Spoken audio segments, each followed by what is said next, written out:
একচিত্ৰ মনে যিটো মহাজনে ফুৰে গুণ নাম স্মৰি তাক ৰক্ষা কৰি ফুৰয় সদায় হাতে কৌমদকী ধৰি। কৌমদকী মানে গদা, গদা মানে হৈছে নাম। শংখ চক্ৰ গদা পদ্ম গুৰুদেউ নাম ভকত। গদা হৈছে নামৰ প্ৰতীক। গতিকে নামে ৰক্ষা নকৰিলে আমাক কোনে ৰক্ষা কৰিব? নামে নাটাৰিলে জীৱ আৰু কোনে তাৰে? এই কথাৰ প্ৰতি প্ৰথম গুৰুত্ব দিব লাগিব। দ্বিতীয়তে কৰ্মটো আমি ঈশ্বৰত অৰ্পণ কৰিব লাগিব। যত ধৰ্ম কৰ্ম কৰা কৃষ্ণত অৰ্পণ তেবে অপ্ৰয়াসে সিজিবে প্ৰয়োজন। আমাৰ মনৰ কামনা ভগৱন্তৰ বাদে আনে পূৰণ কৰিব নোৱাৰে। সেইকাৰণে কৰ্মটো আপুনি ঈশ্বৰত অৰ্পণ কৰিব লাগিব। মই কৰিছোঁ বুলি ভাবি কৰিব নালাগিব। সমস্ত কৰ্মক মই কৰোঁ বুলি মানে অহংকাৰ বুলি তাকো জানিবা। আপুনি মই কৰিছোঁ বুলি ভাবি যদি কৰ্মটো কৰে তাত অহংকাৰ সোমাই থাকে। অহংকাৰ সোমাই থাকিলে ভগৱন্তই তেওঁক ভাল নাপায়। ভকতৰ সৰ্বদোষ সহিবাক পাৰোঁ, দম্ভ দৰ্প অহংকাৰ সহিতে নপাৰোঁ। গতিকে আমি কোনো কাম যাতে অহংকাৰপূৰ্বকভাৱে আমি যাতে কৰিব লগা নহয়। কেনেকৈ কৰিব লাগিব? যতেক সুকীৰ্তি কৃষ্ণত অৰ্পিব, লয়া উপদেশ মাধৱক ভজিব। ধুনীয়া পকা ঘৰ বনাইছে, ঈশ্বৰৰ কৃপা। দামী গাড়ী কিনিছে, ঈশ্বৰৰ কৃপা। সুন্দৰী ভাৰ্যা, সুন্দৰ স্বামী, সুন্দৰ পুত্ৰ, ঈশ্বৰৰ অৱদান। এই বুলি ভাবিব লাগিব।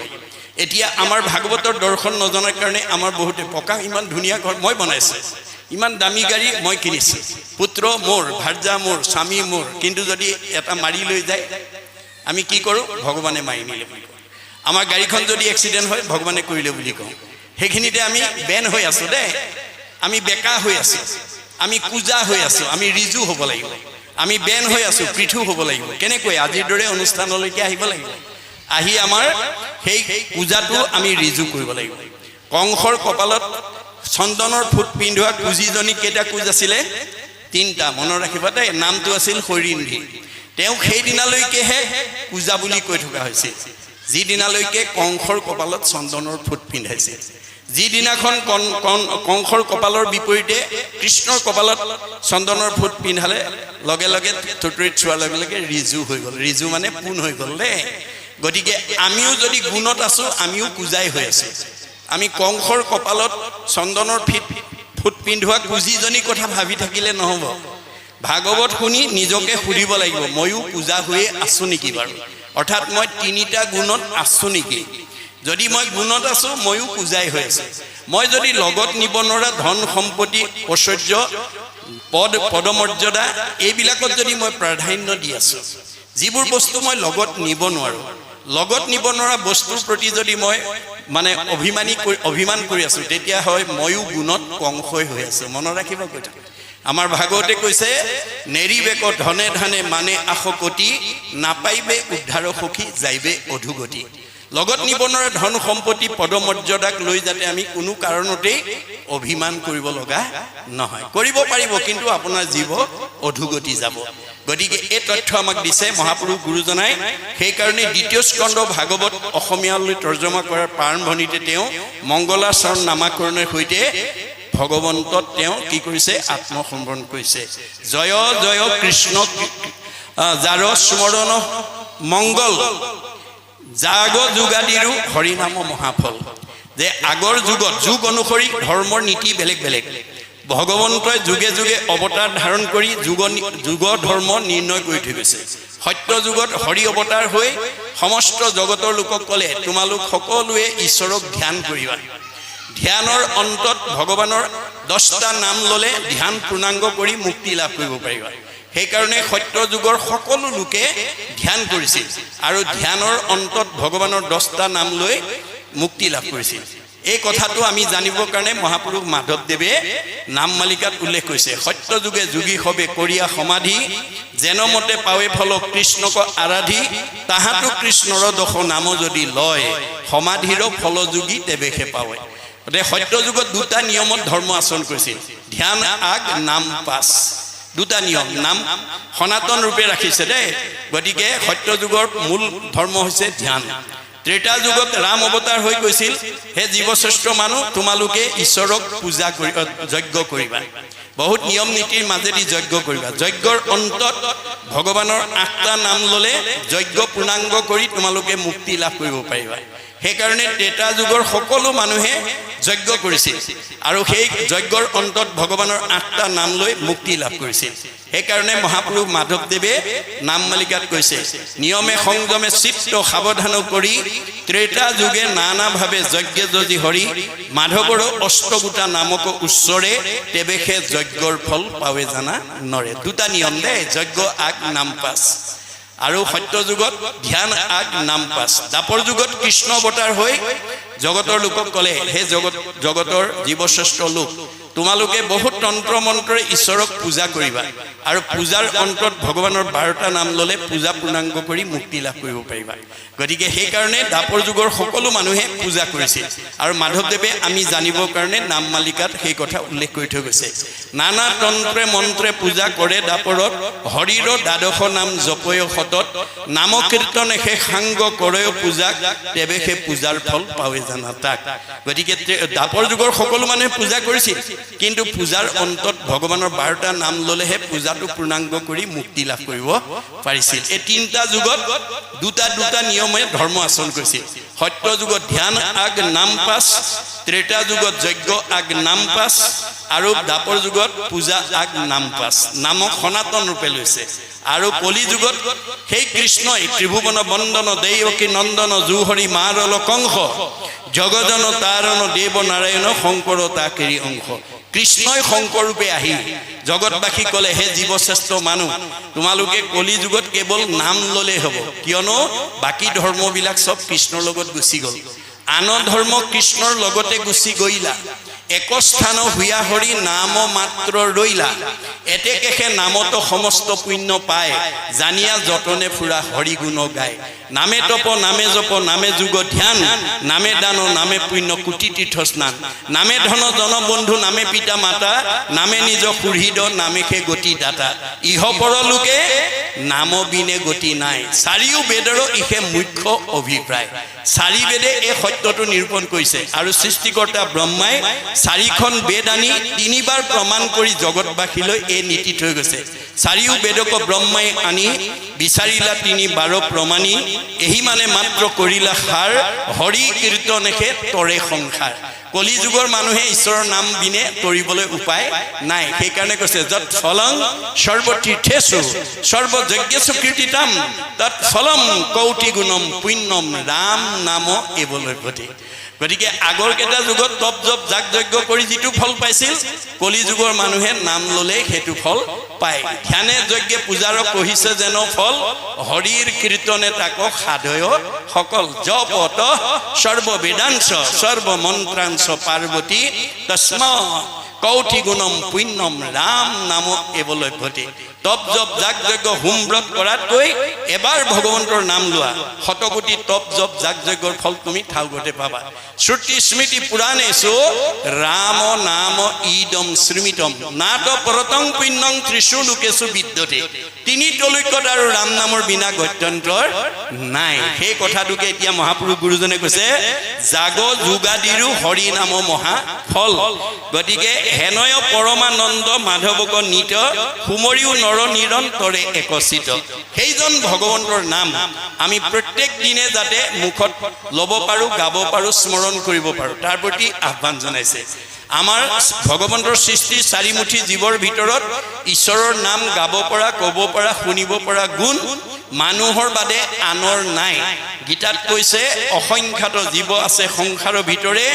মনুষ্যকে ভজে আনে ভজিতে নপাৰে গতিকে ভগৱন্তৰ সৃষ্টি চাৰিমুঠি জীৱৰ ভিতৰত ঈশ্বৰক ভজিব পৰা শক্তি মানুহৰ বাদে আনৰ নাই গতিকে সেইকাৰণে বেদৰ মতে ভগৱানৰ সৃষ্টি চাৰিমুঠি জীৱৰ লগত 4টা বিষয়ত আমাৰ পাৰ্থক্য নাই কোন কেইটাত নাই আহাৰ নিদ্ৰা ভয় মৈথুনস্য সামান্যম এতৎ পশুৰভি নৰানাম আহাৰ নিদ্ৰা ভয় মৈথুন আমাৰো আছে ইতৰ প্ৰাণীৰো আছে আমিও আহাৰ খাওঁ গৰু ছাগলীও খায় আমিও জিৰণি লওঁ তেওঁলোকেও লয় আমিও সন্তান জন্ম দিওঁ তেওঁলোকেও দিয়ে আমিও মৰিবলৈ ভয় কৰোঁ তেওঁলোকেও ভয় কৰে গতিকে এই 4টা বিষয়ত ইতৰ প্ৰাণীৰ লগত আমাৰ পাৰ্থক্য নাই আমাৰ পাৰ্থক্যটো ক'ত আছে ধৰ্মহি তেইছাম অধিক বিশেষ ধৰ্মেন হীনা পশুৰভি সমানা আমাৰ ইতৰ প্ৰাণীতকৈ আজিৰ দৰে ঈশ্বৰৰ কথা শুনি আমি আধ্যাত্মিক জ্ঞান আয়ত্ত কৰি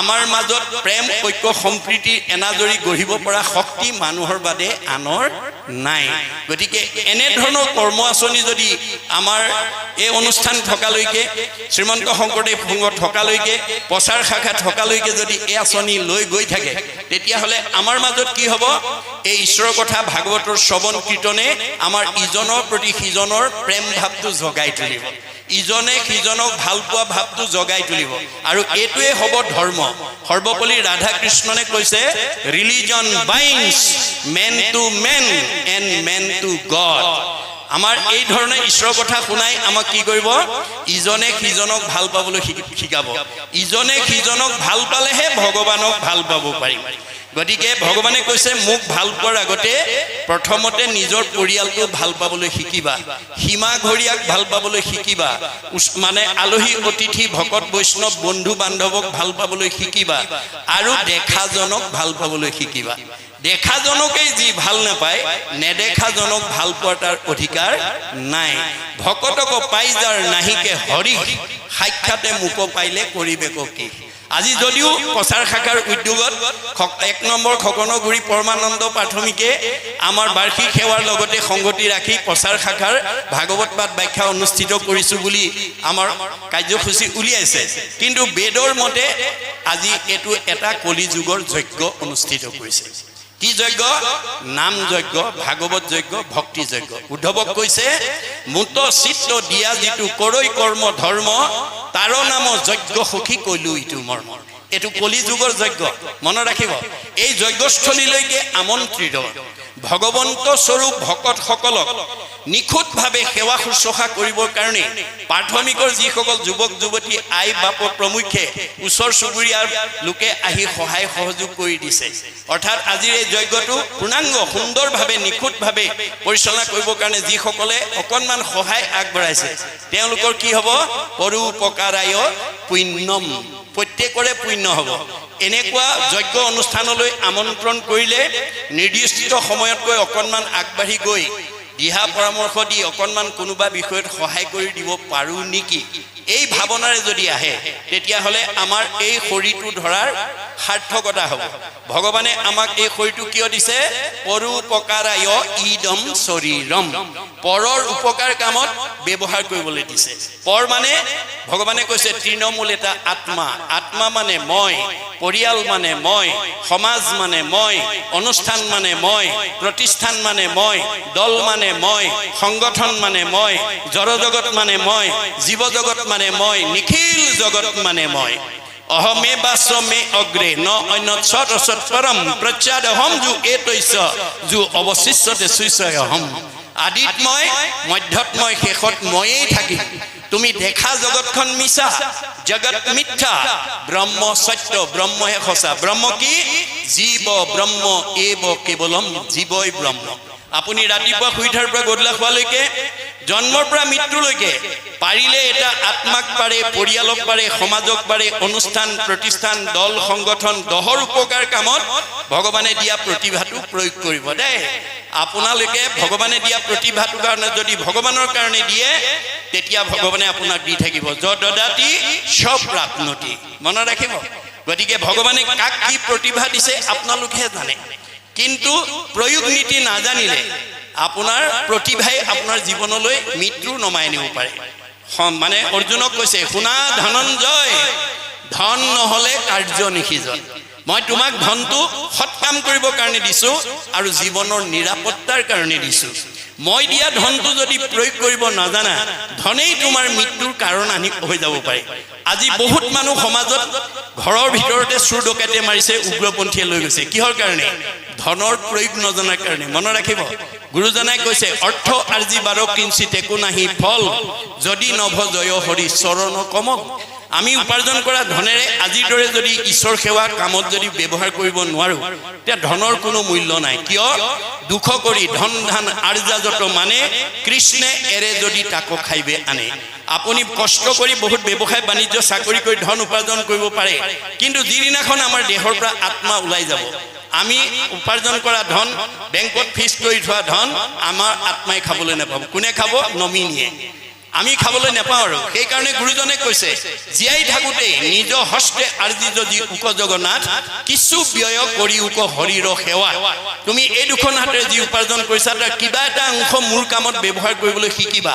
জীৱা কিছু আছে ধন তেজা তাৰ মোহ মন কিছু ব্যয় কৰা হৰি অৰ্থে তেবেকে ভকতি বাঢ়ে মাধৱত প্ৰেম চৰে তেবে ধন নাযায় তাৰ অব্যৰ্থে আজি 1 নম্বৰ খকনগুৰি পৰমানন্দ প্ৰাথমিকে যথেষ্ট দান বৰঙণি দি অনুষ্ঠানটো পূৰ্ণাংগ কৰিবৰ কাৰণে ত্যাগ কৰিছে দেখাত খৰচ হৈছে আচলতে জমা হৈছে কেনেকৈ এক গুণ লগাইলে অনন্ত গুণ হয় নাজানি মুগুদ হবে ধন সাঞ্চিত হয় এই কথাটো নজনা সকলে এনেকুৱা ভাল কামলৈ মানে দিবলৈ ইচ্ছা নকৰে ফলত গুৰুজনে কৈছে শাকত নেখাই লোন পিটিকাত যায় 3 গুণ যি মানুহে এনেকুৱা ভাল কামত খৰচ নকৰে তেওঁ বেয়া কামত খৰচ কৰাব ভগৱানে কৈছে ধন সাঞ্চি যিটো বিষ্ণু বৈষ্ণৱক নেদৈ গৃহাগত ভৈলে তাক নাই বুলি খেদৈ মাধৱৰ নাম লৈ বৈষ্ণৱ বোলাৱে হেনয় জনক দণ্ড দিয়ন্ত মাধৱে মই দিয়া ধন থাকি যদি মোৰ কামত বিচাৰি গলে নাই বুলি ঘূৰাই পঠিওৱা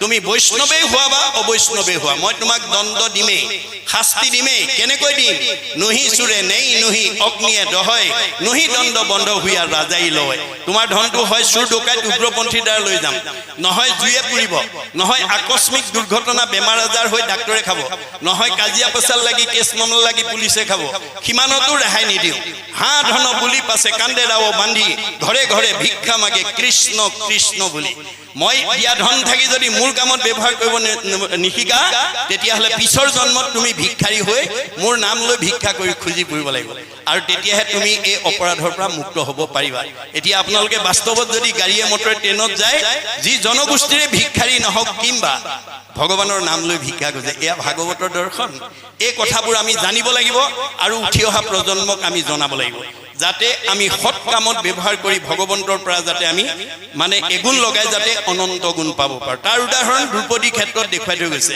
আপোনালোকে জানে ভগৱন্ত কৃষ্ণৰ 16,108 গৰাকী ভাৰ্যা তাৰ ভিতৰত 8 গৰাকী আটাইতকৈ ধুনীয়া তাক অষ্টমহিষী বুলি কয় বাকি সকলতকৈ কৃষ্ণই অষ্টমহিষীক বেছি ভাল পায় কিন্তু তেওঁলোকতকৈ আকৌ দ্ৰৌপদীক বেছি ভাল পায় এই কথাটো জানি 8 গৰাকী মনত খুব আমি ইমান ধুনীয়া ধুনীয়া 8 গৰাকী থাকোতে এওঁ আকৌ দ্ৰৌপদীকো ভাল পায় কিন্তু ভগৱন্ত সবৰে হৃদয়তে আছে কোনে কি ভাবে সব জানে গতিকে তেওঁ ভাবিলে মই কিয় দ্ৰৌপদীক ভাল পাওঁ এটো যদি বাস্তৱ উদাহৰণ দ্বাৰা এওঁলোকক দেখুৱাই থৈ নাযাওঁ অনাগত দিনত এওঁলোকে এই বিষয়টো লৈ মোৰ ওপৰত খুব কৰিব জেদ কৰিব আৰু মানে অসন্তোষ কৰি থাকিব সেই কাৰণে 8 গৰাকীক মানে নিকা কৰাৰ উদ্দেশ্যে তেওঁ তৎক্ষণিকভাৱে কৰ্ম আঁচনি যুগুত কৰি অস্ত্ৰ পৰিচালনা কৰি আছে আৰু দ্ৰৌপদীক আমন্ত্ৰণ কৰিছে অস্ত্ৰ পৰিচালনা কৰি থাকোতে হঠাৎ অস্ত্ৰ লাগি আঙুলি কাটি তেজ ওলালে তেতিয়া কৃষ্ণৰ আঙুলি তেজ ওলোৱা দেখি 8 গৰাকীয়ে ফটা কাপোৰ বিচাৰি ভিতৰ সোমালে সেই মুহূৰ্ততে দ্ৰৌপদী আহি তেওঁৰ সন্মুখত থিয় হ'ল আৰু কৃষ্ণৰ আঙুলি তেজ ওলোৱা দেখি তেওঁ অকণো অপেক্ষা নকৰি পিন্ধি যোৱা শাৰীখনৰ আচলতা ফালি তৎক্ষণাৎ কৃষ্ণৰ আঙুলি বান্ধি তেজ ৰাখি দিলে বাকি 8 গৰাকীয়ে ফটা কাপোৰ লৈ আহি দেখে দ্ৰৌপদী আঙুলি বান্ধিলে ভালেতো এওঁক ভাল পায় সেইদিনাহে বুজি পাইছে যে কৃষ্ণই আচলতে দৈহিকভাৱে নহয় ভক্তিত ভাল পায় তেওঁলোক সংস্কাৰ হৈ গ'ল কিন্তু দ্ৰৌপদীৰ এটুকুৰা বস্ত্ৰ ভগৱন্তৰ ধাৰ লাগিল এটুকুৰা বস্ত্ৰ অনন্ত বস্ত্ৰৰূপে পৰিশোধ কৰি জগতলৈ নিদৰ্শন এৰি থৈ গৈছে কোনদিনা ৰজস্বলা অৱস্থাত যিদিনাখন দুষাখনে দ্ৰৌপদীক ৰাজসভাত বস্ত্ৰহৰণ কৰিছিল বস্ত্ৰৰ ধাৰ বস্ত্ৰই পৰিশোধ কৰি দ্ৰৌপদীক উদ্ধাৰ কৰিছে দ্ৰৌপদীক যদি দিয়ে আমাক নিদিব কিয় এই বিশ্বাস আমাক লাগিব দেই সেইকাৰণে মহাত্মা গান্ধীয়ে কৈছে religious beliefs are based on faith ধৰ্ম দৰ্শন বিশ্বাসৰ ওপৰত নিৰ্ভৰ কৰে religion is not really what is grasped by brain but by heart ধৰ্ম দৰ্শন মগজে ঢুকি পোৱা বস্তু নহয় কাৰবাৰ দেখুৱাই দিয়া বস্তু নহয় ই অন্তৰৰ উপলব্ধিৰ বস্তু আমাৰ উপলব্ধিয়ে সংস্কাৰ কৰে আজি ভাগৱতৰ প্ৰতিটো কথা আপোনালোকে উপলব্ধি কৰিব লাগিব উপলব্ধিয়ে সংস্কাৰ কৰে যদি উপলব্ধি নকৰাকৈ ভাগৱত 10 বাৰো পঢ়ি থাকে তেতিয়াও আপোনাৰ কোনো সংস্কাৰ নহব গতিকে আমাক কৈছে মই ধৰ্মী বুলিয়া সংসাৰে ভ্ৰমি ফুৰে আনক দেখায়া ধৰ্ম আপুনি নকৰে বোলে মোৰ সমবৰ নাহি সংসাৰত সিজনৰ স্থান জানা যমনগৰত গতিকে আপুনি ভাগৱত কীৰ্তন দশম ঘোষা গীতা পদ মুখস্থ কৰি সমাজত একদম আখৈ ফুটা দি ফুটি আপুনি পাণ্ডিত্য প্ৰকাশ কৰিছে, কিন্তু আপুনি নিজে নামানে, তেতিয়াহ'লে আপোনাৰ সেই মুখস্থই আপোনাক জীৱক গতি দিব নোৱাৰে। তেওঁ ক'ত থাকিব? যমনগৰত থাকিব। যাৰ কাৰণে কৃষ্ণই সৰু কালতেই কেইবাটাও অসুৰ বধ কৰি তাৰ নিদৰ্শন দি থৈ গৈছে। বধ মানে মৰা মানে সংস্কাৰ কৰি থৈ গৈছে। অৰ্থাৎ আমাৰ জন্মগতভাৱে কিছুমান প্ৰবৃত্তি ইনবৰ্ন, আমাৰ ল'ৰা ছোৱালীয়ে জন্মগতভাৱে কিছুমান আসুৰিক প্ৰবৃত্তি লৈ আহে। সেইবিলাক মাক বাপেকেহে জানিব তেওঁ কেনেকুৱা আসুৰিক প্ৰবৃত্তি আছে। অলপতে খং উঠে, অলপতে অসন্তোষ, পঢ়া শুনা নকৰে, ধেমালিত মন নিবে, কাজিয়া পেচাল কৰি ভাল পায় ইত্যাদি ইত্যাদি। সেইখিনি মাক বাপেকেহে জানিব। গতিকে সেই সৰু কালতে যদি সেই প্ৰবৃত্তিবিলাকক মাৰি নলয়, মাৰা মানে সংস্কাৰ কৰি নলয়, তেতিয়াহ'লে তেওঁ কেতিয়াও ভৱিষ্যত ভাল সন্তান হ'ব নোৱাৰে। সেইকাৰণে তেওঁ সৰু কালতে মাৰিছিল কাৰণেহে তেওঁ 7-8 বছৰ বয়সত মানে ব্ৰজৰ গোপীসকলৰ লগত মহাৰাস কৰিবলৈ সক্ষম হৈছিল। ৰাস মানে ৰসৈ এবছৰ ৰাস। আজি আমি এতিয়া ৰাস কৰি আছো, আমি আত্মাই পৰমাত্মাৰ ৰস পান কৰি আছো, এইটোহে ৰাস। কিন্তু আপোনাৰ মনটো যদি আসুৰিক প্ৰবৃত্তিৰে ভৰি আছে, ঘৰত এৰি থৈ অহা কামকেইটাৰ কথা ভাবিছে, ল'ৰা ছোৱালীকেইটাৰ কথা ভাবিছে, ব্যৱসায়টোৰ কথা ভাবি আছে, তেতিয়াহ'লে আপোনাৰ ৰাসটো পূৰ্ণাংগ নহ'ব। মনত ৰাখিব কথাটো। সেইকাৰণে তেওঁ বহু অসুৰৰ ভিতৰত অন্যতম অসুৰ আছিল বকাসুৰ। বক মানে বগলী, বাহিৰটো বগা কিন্তু ভিতৰত কপট ৰাখে, পানী জুৱলিত জোপ লৈ থাকে, মুখৰ আগত পালে থপকে ধৰে আৰু খায়। গতিকে আমাৰ কিছুমান মানুহ সাজে পোছাকে কথাই বতৰাই ধুনীয়া ভকত, অন্তৰত থাকে কপট, সুবিধা পালে সীমা ঠেলে, সুবিধা পালে স্বাৰ্থ আদায় কৰে। তেনেকুৱা স্বভাৱ লৈ যদি ভকতি কৰে, আমি সেই ভকতিয়ে কেতিয়াও উদ্ধাৰ হ'ব নোৱাৰিম। সেইকাৰণে কৃষ্ণই বকাসুৰক কেনেকৈ মাৰিছে? দুফাল কৰি দিছে। দুফাল কৰি কিয় দিছে? যে তোমাৰ বাহিৰটো যেনেকুৱা বগা, ভিতৰটো তেনেকৈ বগা কৰি লোৱা। বাহিৰত এটা ভিতৰত এটা হ'লে তুমি কেতিয়াও মোৰ পৰা গতি পাব নোৱাৰিবা। সত্যে সত্যে সখী মই কহিলো বুজাই, বেশধাৰী লোকৰ কিঞ্চিত একো গতি নাই, নভৰে কলসী যেন নিয়ৰৰ জলে, তাহাৰো জানিবা সেই মতে নাহি গতি বুলি কৈছে। গতিকে নিয়ৰৰ পানীয়ে যেনেকৈ কলহ ভৰাব নোৱাৰে, আমাৰ কপটীয়া ভক্তিয়ে আমাক উদ্ধাৰ কৰিব নোৱাৰে। সত্যে সত্যে সখী মই কহিলো বুজাই, বেশধাৰী লোকৰ কিঞ্চিত একো গতি নাই, নভৰে কলসী যেন নিয়ৰৰ জলে, তাহাৰো গতি নাহি সেই মতে। গতিকে আমাৰ কপটীয়া ভক্তিয়ে আমাক কেতিয়াও জীৱক উদ্ধাৰ কৰিব নোৱাৰে। এই তথ্য আমাক দিছে। তাৰপিছত কৈছে ঘোৰ কলি যুগে কৃষ্ণ কথা অমৃত পিও সাৱধানে, কৰিও যতন যাৱে প্ৰাণ থাকে মানে। আপোনালোকে এনেকুৱা অনুষ্ঠানলৈ নিমন্ত্ৰণ পালে 10 বন কাটি কৰি আহিব। কিয়? মাধৱদেৱে কৈছে তোমাৰ গুণৰ মহিমা দেখিয়াই, আন যত কাম দূৰতে তেজিয়া থৈলো। আজি ইয়ালৈ অহা কাৰ ঘৰুৱা কাম নাই? এনেকুৱা খেতি পথাৰ দিনত চবৰে প্ৰত্যেকৰে নিজৰ নিজৰ কিছুমান বিষয়ৰ কাম আছিল, চব এৰি থৈ আহিছে। কিয়? আন কৰ্মে লগাইলে যতেক সিও হুৱে বৃথা, জনমো বৃথা হুৱে নুশুনয় কৃষ্ণ কথা। আপুনি জন্মৰ পৰা মৃত্যুলৈকে, ৰাতিপুৱা শুই উঠাৰ পৰা গধূলা শুৱালৈকে কেৱল লগত নিব নোৱাৰা ধন সম্পত্তি চিন্তাতে যদি আপুনি গতি কৰে, তেতিয়া আমাৰ জীৱৰ গতি কি হ'ব? আমি মিছাৰ পিছত গ'লে কি হ'ব? মাধৱদেৱে কৈছে হৰিষি কেৱলে সঁচা মাত্ৰ, ৰাম ৰাম ৰাম ৰাম ৰাম, তান্ত বিনে মিছা যত দেখি শুনি মানে। আমি পৰিদৃশ্যমান জগতখনত চকুৰে যিমান দেখিছোঁ, কাণেৰে যিমান শুনিছোঁ, চব মিছা। আজি আছে কালিলৈ নাই। সঁচা কেৱল হৰি। কিন্তু আমি কি কৰিছোঁ?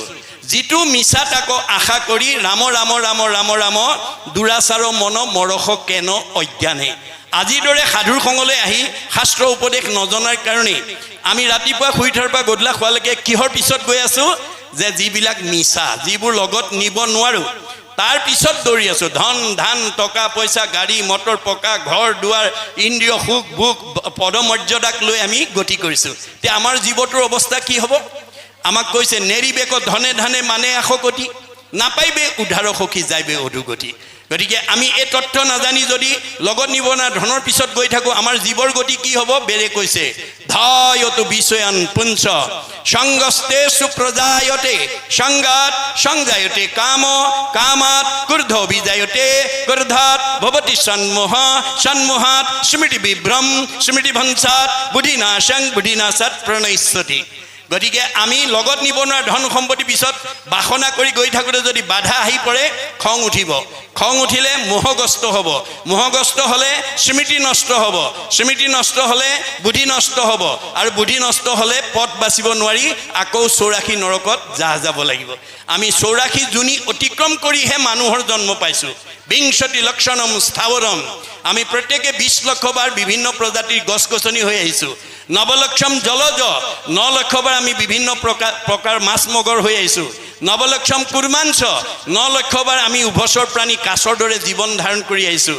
10 লক্ষ পক্ষী নাম, 10 লক্ষ বাৰ আমি বিভিন্ন প্ৰজাতিৰ 30 লক্ষ পশু নাম, 30 লক্ষ বাৰ আমি বিভিন্ন প্ৰজাতিৰ জীৱ জন্তু হৈ আহিছোঁ। 10 লক্ষ পক্ষী নাম, 10 লক্ষ বাৰ আমি বিভিন্ন প্ৰজাতিৰ চৰাই চিৰিকটি হৈ আহিছোঁ। 70 লক্ষ বানৰা, 4 লক্ষ বাৰ আমি বান্দৰৰ জন্ম পাইছোঁ। 2 লক্ষ দমানবা হিতাহিত জ্ঞান শূন্য, 2 লক্ষ বাৰ হিতাহিত জ্ঞান শূন্য অৰ্ধমানৱ চিম্পাঞ্জীৰ দৰে জন্ম ধাৰণ কৰিছোঁ। এই 84 জুনি অতিবাহিত কৰাৰ পিছত তথৌ মনুষ্যত্ব প্ৰাপ্য তত কৰ্মাণি সাধয়িত, তাৰপিছতে সৌভাগ্যক্ৰমে পুণ্য সঞ্চয় কৰি মানুহ নামৰ উপাধিটোলৈ প্ৰমোচন পাইছোঁ। মানুহ নামৰ উপাধিটোলৈ প্ৰমোচন পালেই আজিৰ দৰে ভক্তি কৰি আমি জীৱৰ পূৰ্ব জন্মৰ কৰ্মবন্ধ বিনাশ কৰি আমাৰ জীৱই মুক্তি পাব পাৰে। আমাৰ পূৰ্ব জন্ম কৰ্মফল 3টা, প্ৰাৰব্ধ, আৰব্ধ, অনাৰব্ধ। প্ৰাৰব্ধ মানে পূৰ্ব জন্ম কৰ্মবন্ধ, পূৰ্ব জন্ম বাসনা আমাৰ অপূৰণীয় হৈ থকাৰ কাৰণে আপোনালোক আজি এই 1 নম্বৰ মানে খকনগুৰি গাঁৱত বাস কৰি আছে। গতিকে আপোনালোকৰ বাসনা অপূৰণ হৈ আছে। গতিকে এই বাসনা পূৰণ কৰিবলৈ হ'লে আমি ভক্তি কৰিবই লাগিব। আপোনাৰ আজিৰ দৰে ভাগৱত শুনিবই লাগিব। আজি এই জন্মত নহয়, পিছৰ জন্ম নহয়, কোটি জন্মত। মানুহৰ জন্ম পাই আজিৰ দৰে যদি ভকতি নকৰে জীৱই এই সংসাৰ চক্ৰত অহা যোৱা কৰি থাকিব লাগিব। পুনৰপি জনমম পুনৰপি মৰণম হৈ থাকিব লাগিব। আপুনি যিমান দামী কাপোৰেই নিপিন্ধক মলি পৰিবই, মলি গুচাবলৈ চাবোন চাৰ্ফ ব্যৱহাৰ কৰিবই লাগিব। মই খকনগুৰি গাঁৱৰ আটাইতকৈ ধনী মানুহ, বিদ্যাৱন্ত, শ্ৰীমন্ত, সম্পদশালী বুলি আজিৰ অনুষ্ঠানলৈ যদি কোনোবাই নাহে তেওঁ আজিৰ মানে তেওঁৰ মলি কেতিয়াও কলিমল মায়ামলৰ পৰা তেওঁ মুক্ত হ'ব নোৱাৰিব। গতিকে ধন টকা পইচা গাড়ী মটৰ পকা ঘৰ দুৱাৰে জীৱক গতি দিব নোৱাৰে, শৰীৰটো সুস্থ কৰি ৰাখিব নোৱাৰে, মনত শান্তি প্ৰদান কৰিব নোৱাৰে। বহুত ধন টকা পইচা থকা মানুহৰো পাৰিবাৰিক অশান্তি আছে। স্বামী স্ত্ৰীৰ মাজত মনোমালিন্য, শাহু বোৱাৰীৰ মাজত মনোমালিন্য, ককাই ভাইৰ মাজত মনোমালিন্য, সীমা ঘৰীয়াৰ মাজত মনোমালিন্য। আমি কি বুজিব লাগিব যে পাৰ্থিৱ ধন টকা পইচা গাড়ী মটৰে আমাক প্ৰকৃত শান্তি দিব নোৱাৰে। সেইকাৰণে ভাগৱতত কৈছে সুমংগলেই অমংগল, জানা কৃষ্ণ বিনে, কৃষ্ণ নাম নোলোৱা পৰ্যন্ত, কৃষ্ণ সংস্কৃতি অৱলম্বন নকৰা পৰ্যন্ত আমাৰ জীৱশ্ৰেষ্ঠ মানুহ কেতিয়াও সংস্কাৰ হ'ব নোৱাৰে। পাৰ্থিৱ ধন টকা পইচা গাড়ী মটৰ পকা ঘৰ দুৱাৰে আপোনাৰ শৰীৰটো বেমাৰ নোহোৱাকৈ সুস্থ কৰি ৰাখিব নোৱাৰে। যেতিয়ালৈকে ভাগৱতৰ কথা শুনি 8 প্ৰকাৰ সদাচাৰ আপুনি আহৰণ নকৰিব তেতিয়ালৈকে আপুনি শৰীৰটো সুস্থ কৰি ৰাখিব নোৱাৰিবা, মনটো আনন্দত ৰাখিব নোৱাৰিব। অৰ্থাৎ পাৰ্থিৱ বিনাশী ধন টকা পইচা গাড়ী মটৰ পকা ঘৰ দুৱাৰে আমাক মনত স্থায়ী শান্তি দিব নোৱাৰে, জীৱক কৰ্মবন্ধ মুক্ত কৰি মুক্তি দিব নোৱাৰে। সেইকাৰণে আমাৰ সকলো জীৱই এই পৃথিৱীত মানুহৰ জন্ম পাবৰ কাৰণে বাঞ্ছা কৰে বুলি বেদত উল্লেখ আছে। কেনেকৈ? পৰৰ উপকাৰৰ দ্বাৰা। পৰোপকাৰ ফলন্তি বৃক্ষ, গছবিলাকে ফল দি আছে, নিজে নাখায়, জীৱ জন্তুক খুৱাইছে, মানুহক খুৱাইছে, উপকাৰ সাধন কৰিছে। কি লাগে? মানুহৰ জন্ম লাগে। পৰোপকাৰে দুগ্ধন্তি গাব, গাইবিলাকে গাখীৰ দি আছে, নিজে নাখায়, আনক খুৱাই আছে। কি লাগে? মানুহৰ জন্ম লাগে। পৰোপকাৰে বহন্তি নদ্যা, নদীবিলাক বৈ আছে পৰৰ উপকাৰ সাধন কৰি। কি লাগে? মানুহৰ জন্ম লাগে। প্ৰকৃতি জগতৰ সকলো জীৱই মানুহ জন্ম পাবৰ কাৰণে অহোৰাত্ৰ চেষ্টা কৰি আছে। প্ৰকৃতি জগতৰ দূৰৰ কথা, স্বৰ্গৰ দেৱতাসকলেও ব্ৰহ্মাকে প্ৰমুখ্য কৰি 33 কোটি দেৱতাই এই ধৰাধামত মানুহৰ জন্ম পাবৰ কাৰণে বাঞ্ছা কৰে বুলি বেদত উল্লেখ আছে। কি বুলি? অতোহি দেৱা ইচ্ছন্তি জন্ম ভাৰত ভূতলে। এই ভাৰত ভূমিত যদি মানুহৰ জন্ম পায় আজিৰ দৰে ভক্তি কৰি জীৱই মুক্তি পাব পাৰে। গতিকে স্বৰ্গত ভোগবাদ বস্তুবাদ আছে, ভক্তিবাদ নাই। সেইকাৰণে 33 কোটি দেৱতাই এই ধৰাধামত মানুহৰ জন্ম পাবৰ কাৰণে বাঞ্ছা কৰে। তদুপৰি আমাৰ পৃথিৱীৰ ভিতৰত ভাৰতবৰ্ষৰ 4 সীমাত মানুহৰ জন্ম পোৱা সকল 4 ধন্যৰ পাত্ৰ বুলি মহাপুৰুষে উল্লেখ কৰি থৈ গৈছে। ধন্য ধন্য কলিকাল, ধন্য নৰ তনুভাল, ধন্য ধন্য ভাৰত বৰিষে, ধন্য ধন্য ৰাম নাম।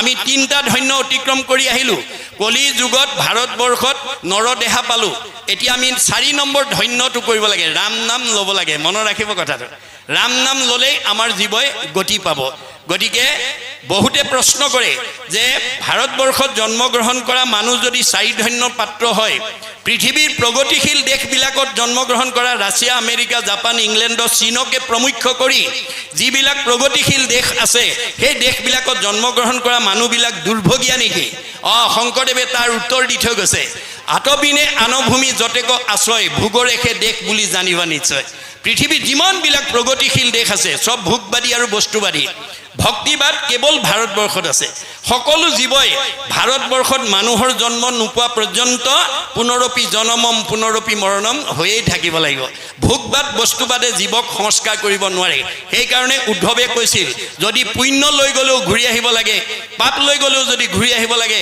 তোমাৰ ওচৰলৈ যাম কেনেকৈ তেতিয়া কৃষ্ণই উদ্ধৱক কৈছিল মাধৱে বুলন্ত সখী শুনা মোৰ ভেদ মোৰ ভকতিহে কৰে কৰ্মবন্ধ সেট গতিকে আমাৰ যি কৰ্মবন্ধ সেই কৰ্মবন্ধৰ কাৰণে আমি সংসাৰত অহা যোৱা কৰি থাকিব লগা হৈছে গতিকে এই কৰ্মবন্ধৰ পৰা মুক্ত হ'বলৈ হ'লে আজিৰ দৰে ভক্তি কৰিবই লাগিব ভক্তি নকৰা জীৱই কৰ্মবন্ধৰ পৰা মুক্ত হ'ব নোৱাৰে সেই কাৰণে একেটা সীমাতে দুঘৰ মানুহ বাস কৰি আছে এঘৰ সুখত আছে এঘৰ দুখত আছে গাঁও একেখনতে আছে কোনোবা শান্তিত কোনোবা অশান্তিত আমাৰ মতে 1 নম্বৰ খকনগুৰি গাঁৱত বাস কৰা একেটা 4 সীমাতে থকা গৃহস্থী একে পৰিবেশত আছে একে গাঁৱত আছে একে আহাৰ পানী আছে একে বায়ু সেৱন কৰিছে আমাৰ মতে সব একেই হ'ব লাগিছিল কিন্তু বাস্তৱত একে হয়নে নহয় আনৰটো দূৰৰ কথা সীমাঘৰীয়া মানুহৰ লগতে সীমাঘৰীয়া মানুহৰ বৈষম্যতা থাকে আৰু ভাগৱতৰ এই দৰ্শন নজনাৰ কাৰণে আমাৰ সীমাঘৰীয়া মানুহে সীমাঘৰীয়া মানুহক উন্নতি হোৱা দেখিলে হিংসা কৰে এখন গাঁৱৰ মানুহে এখন গাঁৱৰ মানুহক কোনো বিষয়ত আগবাঢ়ি গলে হিংসা কৰে তেনেকুৱা স্বভাৱ যদি আছে আজি আপোনালোকে ইয়াতে এৰিব যদি আপোনালোকৰ পৰহিংসা ভাৱ ৰাখে ভগৱন্তই কেতিয়াও আপোনালোকৰ মনৰ কামনা পূৰণ হ'বলৈ নিদিয়ে দশম স্কন্ধ ভাগৱতত ভগৱানে কৈছে অপৰৰ সম্পদ দেখি মৰে যিটো চক্ষু পুৰি তাৰ আশা সবে হুৱে নষ্ট তোমাদ বিমুখ ভৈলে একো আত সুখ নাই অমিছা সবে যত কৰে কষ্ট আপুনি যিমান কষ্ট কৰি উপাৰ্জন নকৰক কিম্বা তেওঁ থকা হৃদয়খনত যদি আপুনি পৰহিংসা ভাৱ লৈ থাকে আপোনাৰ মনৰ বাঞ্ছা ভগৱানে কেতিয়াও পূৰণ হ'বলৈ নিদিয়ে মনৰ কামনা পূৰণ নোহোৱা কোনো মানুহে খোলা হাঁহি মাৰিব নোৱাৰে খোলা হাঁহি মাৰিব নোৱাৰা মানুহৰ চেহেৰা ভাল নহয় কমনীয়তা নেবাঢ়ে পৰমায়ুস নেবাঢ়ে বাইবেলত চলোমনে কৈছে merry heart do it good like a medicine a broken heart dried the bone যাৰ হৃদয়ত আনন্দ থাকিব মেডিচিনৰ দৰে কাম কৰিব চেহেৰা ধুনীয়া কৰিব কমনীয়তা বাঢ়িব পৰমায়ুস বাঢ়ি যাব যাৰ হৃদয়ত দুখ বেদনাই ভৰি থাকে সি আৰু ঘিউ মৌ খাওক হাড়লৈকে শুকাই যাব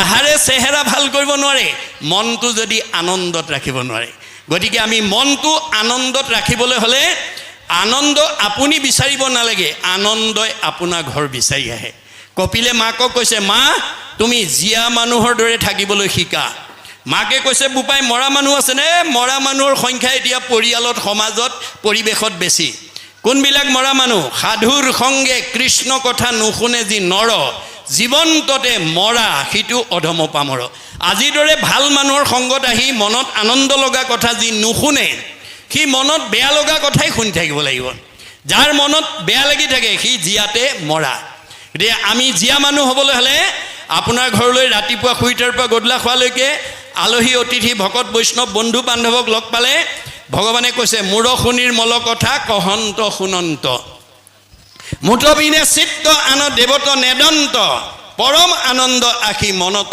মিলয় তেবে তাক আৰু তিনি তাপে নচুৱায় আপুনি আনন্দ বিচাৰিব নালাগে আনন্দই আপোনাৰ ঘৰ বিচাৰি আহিব যি ৰাতিপুৱা শুই উঠাৰ পৰা গধূলা খোৱালৈকে ঈশ্বৰৰ কথা কয় আৰু শুনে গায় তেওঁ ঘৰলৈ আনন্দ আহিব এই তথ্য নাজানি আপোনাৰ ঘৰলৈ অহা আলহী অতিথি ভকত বৈষ্ণৱ বন্ধু বান্ধৱক লগ পালে যদি পৰচৰ্চা পৰনিন্দা পৰ সমালোচনা পাতে আপোনাৰ সমালোচনাই যদি আনৰ অন্তৰত আঘাত দিয়ে সমালোচনা কৰা দুজনৰ কি হ'ব ভগৱানে কৈছে পাপায় পৰপীড়নম আপুনি দুখ বিচাৰিব নালাগে দুখ আপোনাৰ ঘৰলৈ নিজে আহিব পাপ আপোনাৰ ঘৰলৈ নিজে আহিব আপুনি কৰা আলোচনা সমালোচনাই যদি আনৰ অন্তৰত আঘাত দিয়ে তেতিয়া আপোনাৰ ঘৰলৈ পাপ আহিব আৰু পাপ অহাৰ লগে লগে দুখ দুৰ্গতি নিজে নামি আহিব আপুনি মাতিব নালাগে দুখ দুৰ্গতি নিজে আহিব গতিকে এই স্বভাৱ এৰি আমি যাতে ভাগৱতৰ দৰ্শনৰ মাজেদি আগুৱাই যাব পাৰোঁ আপুনি কৃষ্ণক বিচাৰিব নালাগে কৃষ্ণই আপোনাৰ ঘৰ বিচাৰিব কৃষ্ণ মানে আনন্দ মনত ৰাখিব কথাটো যিখন ঘৰত পুৱা গধূলি ধূপ ধূনা জ্বলিব ঈশ্বৰ উপাসনা কৰিব সেইখন ঘৰলৈ কৃষ্ণ আহিব ভাগৱতে কৈছে যেই নাম সেই হৰি জানা নিষ্ট কৰি নামৰ সংগ নচাৰন্ত হৰি যিখন ঘৰত পুৱা গধূলি ধূপ ধূনা জ্বলিব ঈশ্বৰ উপাসনা কৰিব সেইখন ঘৰলৈ কৃষ্ণ আহিব কৃষ্ণত অহা ঘৰখনৰ পৰিয়াল আনন্দত থাকিব মিলা প্ৰীতিত থাকিব মৰম চেনেহত থাকিব একতাৰ দোলেৰে বান্ধ খাই থাকিব আৰু যিখন ঘৰত আজি তাৰিখলৈকে সেই পৰিৱেশ নাই তালৈ কোন আহিব ভাগৱতে কৈছে শ্ৰৱণ কীৰ্তন জৈত কৃষ্ণৰ নকৰে তৈতেখে ৰাক্ষসীগণে বিঘিনি আচৰে যিখন ঘৰত পুৱা গধূলি ধূপ ধূনা নজ্বলে ঈশ্বৰ উপাসনা নকৰে সেইখন ঘৰলৈ অঘাসুৰ বকাসুৰ পলম্বাসুৰ অৰিষ্টাসুৰ পুতনা ব্যোমাসুৰ ধেনুকাসুৰ চব আহিব গতিকে শংকৰদেৱে এই ভাগৱত ধৰ্ম সংঘ অনাসংঘ বামুণীয়া কীৰ্তনীয়া সত্ৰ সমাজৰ কাৰণে দিয়া নাই মনত ৰাখিব শংকৰদেৱে ভাগৱত পৃথিৱীৰ জীৱশ্ৰেষ্ঠ মানুহ তৰণৰ কাৰণে দিছে সেইকাৰণে তেওঁ কি বুলি আহ্বান কৰিছে উবা নৰলোক হৰি ভজিউক ধৰা ইটো উপদেশ এৰা আলজাল জীৱা কটকাল জৰা ভৈল পৰৱেশ পৃথিৱীৰ জীৱশ্ৰেষ্ঠ মানুহক ভগৱানক ভজিবৰ কাৰণে আহ্বান জনাইছে যাৰ কাৰণে তেওঁ সেই আহ্বানৰ প্ৰতি সঁহাৰি জনাই মহামানৱ মহাত্মা গান্ধীয়ে এটা মন্তব্য কৰি থৈ গৈছে কি বুলি what Sankardev was alone able to do nowadays the whole army of the English knowing people cannot do বিশ্বত এতিয়ালৈকে যিমানবিলাক গুৰু আবিৰ্ভাৱ হ'ল শংকৰদেৱৰ সমান মানে সকলো মানৱ জাতিৰ কাৰণে অমূল্য অৱদান কোনো গুৰুৱে দিব পৰা নাই আৰু সেইজন গুৰু শংকৰদেৱ অসম মাতৃৰ বুকুত আবিৰ্ভাৱ হোৱাৰ কাৰণে মহাত্মা গান্ধীয়ে অসমবাসীক ভূয়সী প্ৰশংসা কৰি থৈ গৈছে কি বুলি Assam is indeed fortunate for Shankardeva has 5 centuries back given to Assamese people an ideal which is also my ideal of Ram Rajya. মই যিখন ৰাম ৰাজ্য অসমত প্ৰতিষ্ঠা কৰাৰ মানস কৰি আহিছিলোঁ শংকৰদেৱে 500 বছৰ পূৰ্বতে সেই ৰাম ৰাজ্য অসমত প্ৰতিষ্ঠা কৰি থৈ গৈছে অসমবাসী সঁচাকৈয়ে ভাগ্যৱান কিন্তু আজি আমি গুৰুজনৰ দৰ্শন এই আজিৰ দৰে পুংখানুপুংখভাৱে আলোচনা নকৰাৰ কাৰণে আমাৰ একেখন গাঁৱতে দুটা নামঘৰ দুখন সমাজ আদি বাস কৰি থাকিব লগা হৈছে কিন্তু শংকৰদেৱে সকলোকে আনি এটা জাতি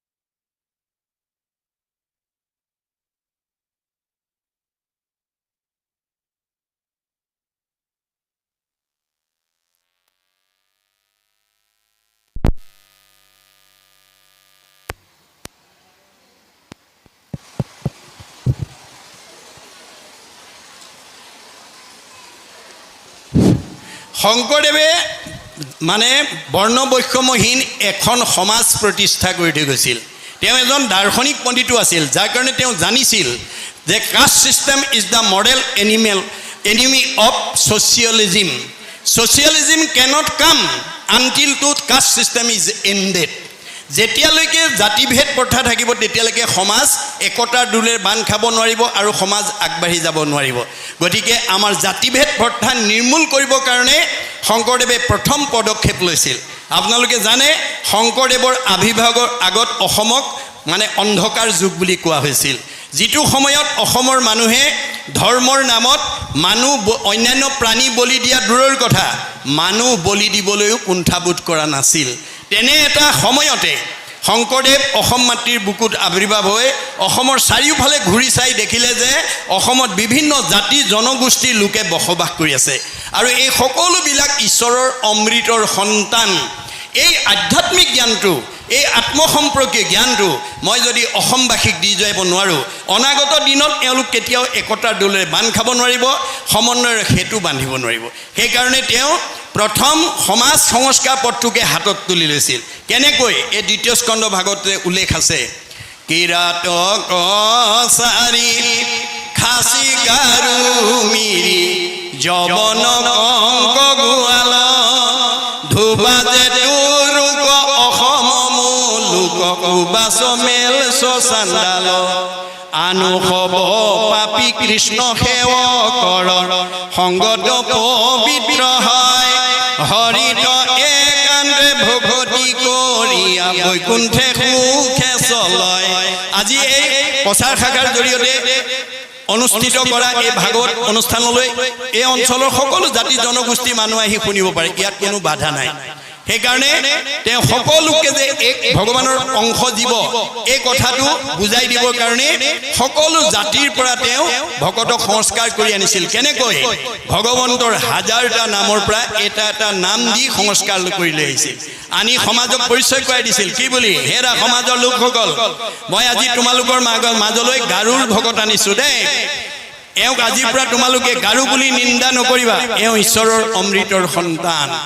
এওঁক তোমালোকে আজিৰ পৰা গোবিন্দ আতৈ বুলিবা। এয়া মই নগাৰ ভকত আনিছোঁ, এওঁক আজিৰ পৰা তোমালোকে নৰোত্তম আতৈ বুলিবা।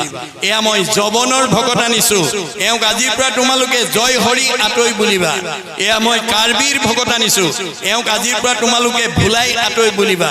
এয়া মই জয়ন্তীয়াৰ ভকত আনিছোঁ, এওঁক আজিৰ পৰা তোমালোকে মাধৱ আতৈ বুলিবা। এয়া মই হীৰাৰ ভকত আনিছোঁ, এওঁক আজিৰ পৰা তোমালোকে মথুৰা দাস আতৈ বুলিবা। এয়া মই আহোমৰ ভকত আনিছোঁ, এওঁক আজিৰ পৰা তোমালোকে নৰহৰি আতৈ বুলিবা। এয়া মই কছাৰীৰ ভকত আনিছোঁ, এওঁক আজিৰ পৰা তোমালোকে বলাই ৰমাই বুলিবা। এয়া মই মিচিঙৰ ভকত আনিছোঁ, এওঁক আজিৰ পৰা তোমালোকে পৰমানন্দ আতৈ বুলিবা। এয়া মই দেউৰীৰ ভকত আনিছোঁ, এওঁক আজিৰ পৰা তোমালোকে বৈকুণ্ঠ আতৈ বুলিবা। এয়া মই কৈবৰ্তৰ ভকত আনিছোঁ, এওঁক আজিৰ পৰা পূৰ্ণানন্দ আতৈ বুলিবা। এয়া মই বনিয়াৰ ভকত আনিছোঁ, এওঁক আজিৰ পৰা তোমালোকে হৰিদাস আতৈ বুলিবা। এয়া মই কোচৰ ভকত আনিছোঁ, এওঁক আজিৰ পৰা তোমালোকে মুৰাৰী আতৈ বুলিবা। এয়া মই কলিতাৰ ভকত আনিছোঁ, এওঁক আজিৰ পৰা তোমালোকে গোপাল আতৈ বুলিবা। এয়া মই ভুটিয়াৰ ভকত আনিছোঁ, এওঁক আজিৰ পৰা তোমালোকে দামোদৰ আতৈ বুলিবা। এয়া মই মানে নাপিতৰ ভকত আনিছোঁ, এওঁক আজিৰ পৰা নাৰায়ণ ঠাকুৰতা বুলিবা। এয়া মই তিৱাৰ ভকত আনিছোঁ, এওঁক আজিৰ পৰা সুদাম আতৈ বুলিবা। এয়া মই কায়স্থৰ ভকত আনিছোঁ, এওঁক আজিৰ পৰা তোমালোকে সতাই আতৈ বুলিবা। এয়া মই মুছলমানৰ ভকত আনিছোঁ, এওঁক আজিৰ পৰা তোমালোকে শ্যাম কাই আতৈ বুলিবা।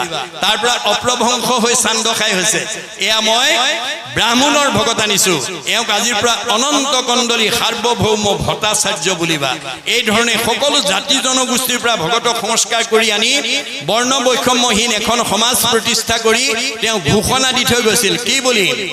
অহৰিক ভজ যিটো তাকে বোলে জাতি কৃষ্ণ বিমুখ যিটো সেহিকে অজাতি। দুটা ভাগত ভগাই থৈছে দেই। প্ৰথম স্কন্ধ ভাগৱতটো ভাগৱতে অৰ্থাৎ ভগৱানে মানুহক দুটা ভাগত ভগাই থৈছে। যে কৃষ্ণ বৈকুণ্ঠ প্ৰয়াণ হোৱাৰ লগে লগে 28,000 ঋষিয়ে যেতিয়া কৃষ্ণ বৈকুণ্ঠলৈ যোৱাৰ লগে লগে কলি আহিল বুলি হাজাৰ হাজাৰ বছৰ যজ্ঞ কৰি যজ্ঞৰ ধোঁৱাৰে যেতিয়া ধোঁৱা বৰণীয়া হৈ গৈছিল, তেতিয়া তেওঁলোকে কলিক খেদিব নোৱাৰি অৱশেষত সেই সময়লৈকে পদহেলিত অৱহেলিত নিষ্পেষিত হীন জাতি বুলি ঋষি সমাজত বহিবলৈ নিদি বহুত যোজন আঁতৰত বহিবলৈ দিয়া সুতক আহ্বান কৰি আনি সৌনকে গুৰু আসনত বহুৱাই যেতিয়া নিবেদন কৰিছিল। কি বুলি? সৌনক বদতি শুনা সুত মহামানী পৰম পাতকী কলি পাইলে হনে জানি আৰম্ভিলো যজ্ঞ আশী সহস্ৰ বছৰ হোম ধূৰ্মে ধূৰ্ম বৰ্ণ ভৈলে কলেবৰ যিটো কৰ্ম কৰোৱাটো নাহিকে বিশ্বাস আপোনাৰো আয়ুক কৰিলো ব্যৰ্থে না। যে আমি কৃষ্ণ বৈকুণ্ঠ প্ৰায়ণ হোৱাৰ লগে লগে পৃথিৱীলৈ কলি আহিল বুলি জানি কলি পাপৰ পৰা জীৱ শ্ৰেষ্ঠ মানুহক উদ্ধাৰ কৰিবৰ কাৰণে হাজাৰ হাজাৰ বছৰ যজ্ঞ কৰি যজ্ঞৰ ধোঁৱাৰে ধোঁৱা বৰণীয়া হৈ গ'ল, কিন্তু ফল একো কৰিব নোৱাৰিলোঁ। সম্প্ৰতি তুমি চিন্তি উক মহাহিত কৰাই উক পান কৃষ্ণ চৰিত্ৰ অমৃত। 28,000 বেদজ্ঞ শাস্ত্ৰজ্ঞ টিকালজ্ঞ ঋষিয়ে কলিত যদি যজ্ঞ কৰি বিফল হৈছে, আমি সফল হ'ম নেকি? এই কথা উপলব্ধি কৰিব লাগিব। গতিকে সম্প্ৰতি তুমি চিন্তি উক মহাহিত কৰাই উক পান কৃষ্ণ চৰিত্ৰ অমৃত। তুমি এতিয়া আমাক কৃষ্ণ চৰিত্ৰ পান নকৰিলে আৰু আমাৰ গত্যন্তৰ নাই। এই আহ্বান শুনি সুতে কি মন্তব্য দিছিল? কিনো মহাভাগে তোমাখাৰ আগে কহিবু কৃষ্ণৰ লীলা মাধৱৰ কথা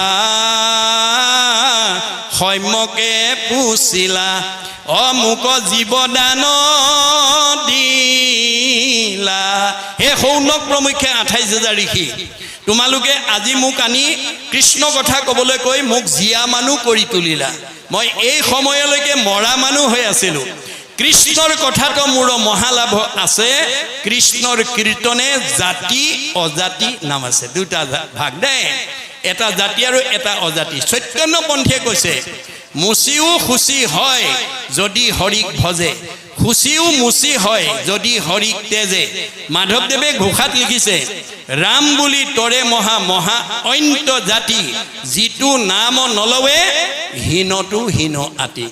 মানুহৰ জন্ম পাই যদি ঈশ্বৰৰ নাম নলওঁ আমি হীন জাতি, আৰু ভগৱন্তৰ নাম লোৱাজনেই হ'ল জাতি।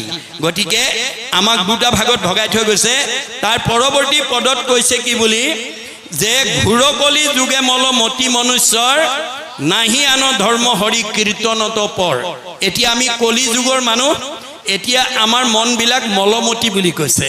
গতিকে ইয়াত আমি এই মলমতি মনক আমি উদ্ধাৰ কৰিব পৰা শক্তি ভগৱন্তৰ হৰি কীৰ্তনৰ বাদে আৰু দ্বিতীয় নাই। শৰীৰত আছে কলি কীৰ্ত যত দুখ, গুচুক প্ৰথমে কৰা হৰি হৰি ঘোষ। মনত ৰাখিব, আপোনালোকৰ মনৰ পৰা বেয়া ভাৱবিলাক আঁতৰাবলৈ হ'লে হৰি নাম ঘোষণা কৰিব লাগিব। হৰি নাম ইটো দুগুটি অক্ষৰ, জিভা অগ্ৰে থাকে যাৰ, গংগা গয়া কাশী প্ৰয়াগ সেতুক যাইবাক নলাগে তাৰ। মনত ৰাখিব, ভগৱন্তৰ হৰি নামটো দুটা আখৰে ভৰা। দুটা আখৰৰ হৰিনাম যদি কাৰোবাৰ মুখত অনগল হৈ থাকে, তেওঁ গংগা গয়া কাশী প্ৰয়াগ মানে পুষ্কৰলৈ যাব নালাগে। মনত ৰাখিব কথাটো। আমাৰ মাধৱদেৱে কৈছে যে ভগৱন্তৰ 1000টা নামৰ দুটা আখৰৰ নাম যদি আমাৰ পৰিয়ালৰ, আমাৰ ঘৰখনৰ, আমাৰ সমাজৰ প্ৰত্যেকৰ মুখতে যদি আমি নিশ্চিত কৰিব পাৰোঁ,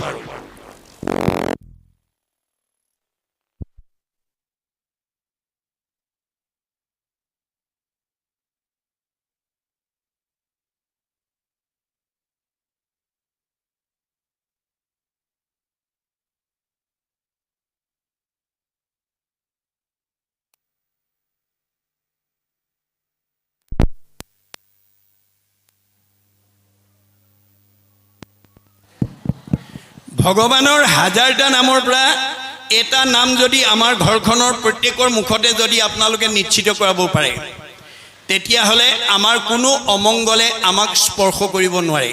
মাধৱদেৱে ঘোষাত লিখিছে ৰাম কৃষ্ণ নাম যিটো সদায় ফুৰে গায়, সদায়েই মংগল তাৰ অমংগল নাই। মনত ৰাখিব কথাটো। আমাৰ 1000 নামেৰে হৃদয় পুঞ্জীভূত কৰি ৰাখিছে। আমাৰ নাম কাৰোপা ধাৰ কৰিব নালাগে। হিয়াৰ মাজে নামৰ ভাণ্ডাৰ, মুখে বাজ হয়। আমি প্ৰত্যেকজন সদস্যৰ মুখত যাতে ভগৱন্তৰ 1000টা নামৰ পৰা এটা নাম যাতে ক'ব পাৰে, 1000 এফাকি ঘোষাৰ পৰা যাতে এফাকি ঘোষা গাব পাৰে, তাৰ প্ৰতি আপোনালোকে গুৰুত্ব দিব লাগিব। গতিকে ভগৱন্তৰ নাম নোলোৱা কোনো জীৱই কলি মলৰ পৰা মুক্ত হ'ব নোৱাৰে। চাবোন চাৰ্ফ ব্যৱহাৰ নকৰা পৰ্যন্ত কাপোৰৰ মলি যেনেকৈ আঁতৰ নহয়, তেনেকৈ কৃষ্ণ নাম নোগোৱা মানুহৰ পৰা কলিমল মায়ামল আঁতৰ হ'ব নোৱাৰে। সেইকাৰণে দাৰ্শনিক পণ্ডিতে কৈছে Singh of Hari with his form in heart, no other virtue is greater than nam's worth. ভগৱন্তৰ হাজাৰটা নামৰ পৰা এটা নাম যদি আমি কাৰোবাৰ মুখত নিশ্চিত কৰাই দিব পাৰোঁ, তাতকৈ আৰু পুণ্য বেলেগ নাই। মনত ৰাখিব কথাটো। এই কথাৰ ওপৰত আমি গুৰুত্ব দিব লাগিব। আজি আমাৰ বহুতে নতুনকৈ মাত ফুটিব খোজা ল'ৰা ছোৱালীক বেয়া কথা এটা, বেয়া শব্দ এটা ক'বলৈ কৈ পেলাই তাৰ মুখত যদি সেইটো শব্দ কয় বা ফুটে, শুনি আনন্দ পায়। তেনেকুৱা স্বভাৱ যদি আজি আপোনালোকৰ ইয়াত বহি থকা কাৰোবাৰ আছে, আজি ইয়াতে এৰিব। কাৰণ আপুনি বেয়া শব্দ বা বেয়া বাক্য এটা যদি সৰু ল'ৰা ছোৱালীৰ মুখত ফুটাই দিয়ে, আপুনি এটা বেয়া বীজ ৰুই দিলে। তাৰমানে শব্দ ব্ৰহ্ম, ৱৰ্ড ইজ গড, ই অবিনাশী। মনত ৰাখিব, ই কেতিয়াও বিনাশ নহয়। গতিকে আপুনি সৰুতে যদি ল'ৰা ছোৱালীৰ মুখত এটা বেয়া শব্দ বা বেয়া বাক্য ফুটাই দিলে, বেয়া গুটি এটা ৰুই দিলে, আৰু এদিন এজোপা ডাঙৰ গছ হ'ব।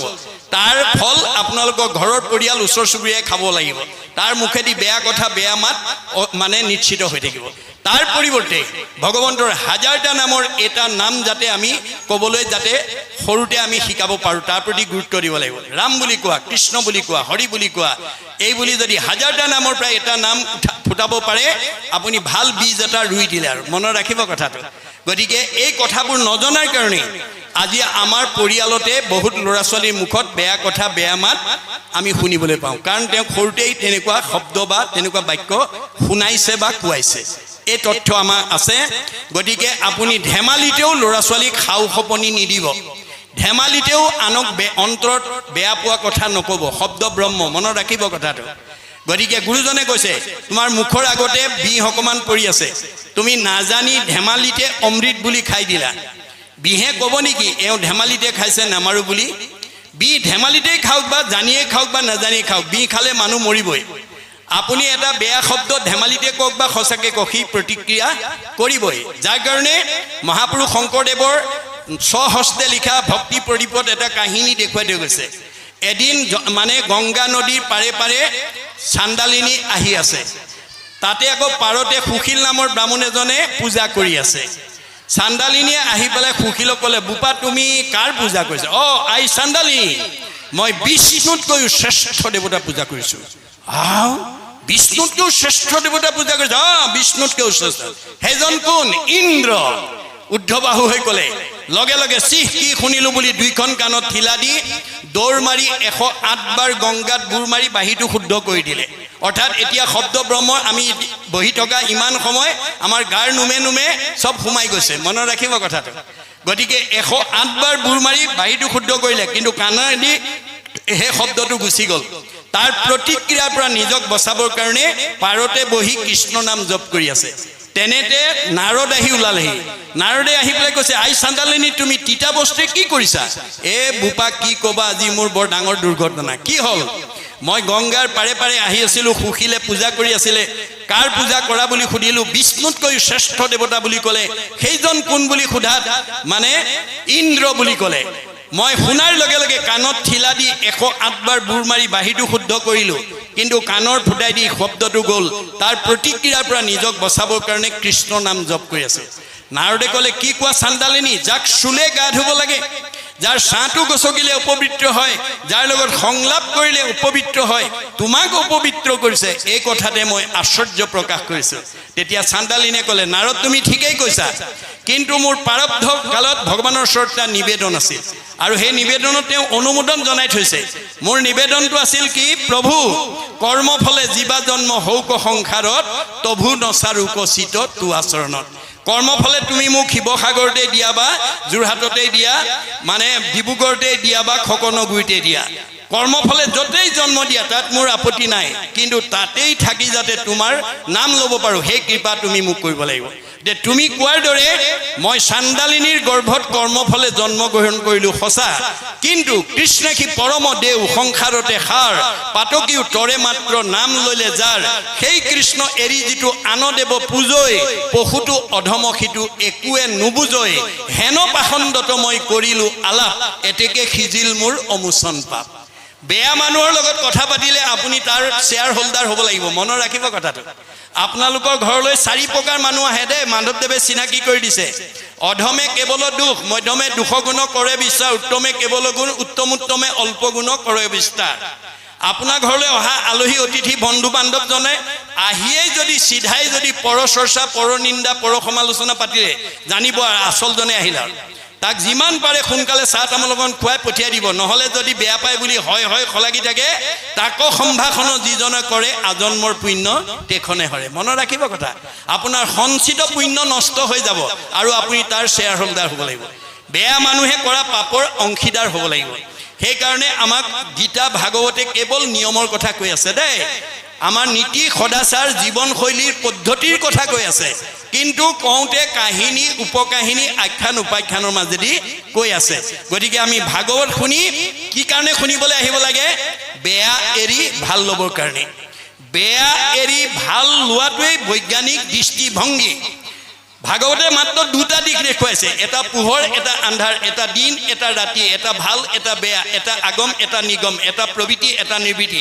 এটা সকাম এটা নিষ্কাম আমি কোনটো পথে যাব লাগিব ভাগৱতে মাত্ৰ পদ্ধতি দেখুৱাই আছে মনত ৰাখিব ইয়াত 8 প্ৰকাৰ সদাচাৰ প্ৰধানকৈ 8 প্ৰকাৰ সদাচাৰ কথা উল্লেখ আছে 8 প্ৰকাৰ সদাচাৰ যদি আমি ভাগৱত শুনি শিকি ল'ব পাৰোঁ আৰু ল'ৰা ছোৱালীক শিকাব পাৰোঁ আপোনালোকৰ ঘৰৰ কোনো সদস্য 100 বছৰ আগত মৰিব নালাগে আৰু কোনো সদস্যৰ শৰীৰত ৰোগ ব্যাধিয়ে দেখা দিব নোৱাৰে মনত ৰাখিব কথাটো আজি আমাৰ বহুত উঠি অহা প্ৰজন্মই ভাগৱতৰ চৰ্চা নকৰাৰ কাৰণে ভাগৱতৰ নিয়ম সদাচাৰ নজনাৰ কাৰণে অনাচাৰ বেবিচাৰ ভ্ৰষ্টাচাৰ কৰাৰ কাৰণে আমাৰ বহুত উঠি অহা প্ৰজন্ম আমাৰ মাজৰ পৰা 100 বছৰ ভোগ কৰিবলৈ নোপোৱাকৈ গুচি গৈছে কিন্তু ভগৱানে আমাৰ সবকে 100 বছৰ দিছে মনুষ্যৰ আয়ুষত বৰিষ সংসাৰ মানুহ মাত্ৰেই মই 100 বছৰ দিছোঁ কাকো কমাই দিয়া নাই কিন্তু গুৰু ৰূপে মই নিয়ম বান্ধি থৈ আহিছোঁ ভাগৱতত ভাগৱত শুনি যদি 8 প্ৰকাৰ সদাচাৰ মানিব পাৰা তুমি আয়ুষ বঢ়াব পাৰিবা আমাৰ কেইবাজনো আটা পুৰুষে শংকৰ মাধৱৰ পৰাই ভাগৱত ব্যাখ্যা শুনিছিল কিন্তু তেওঁলোকৰ এটা চাৰিত্ৰিক বৈশিষ্ট্য আছিল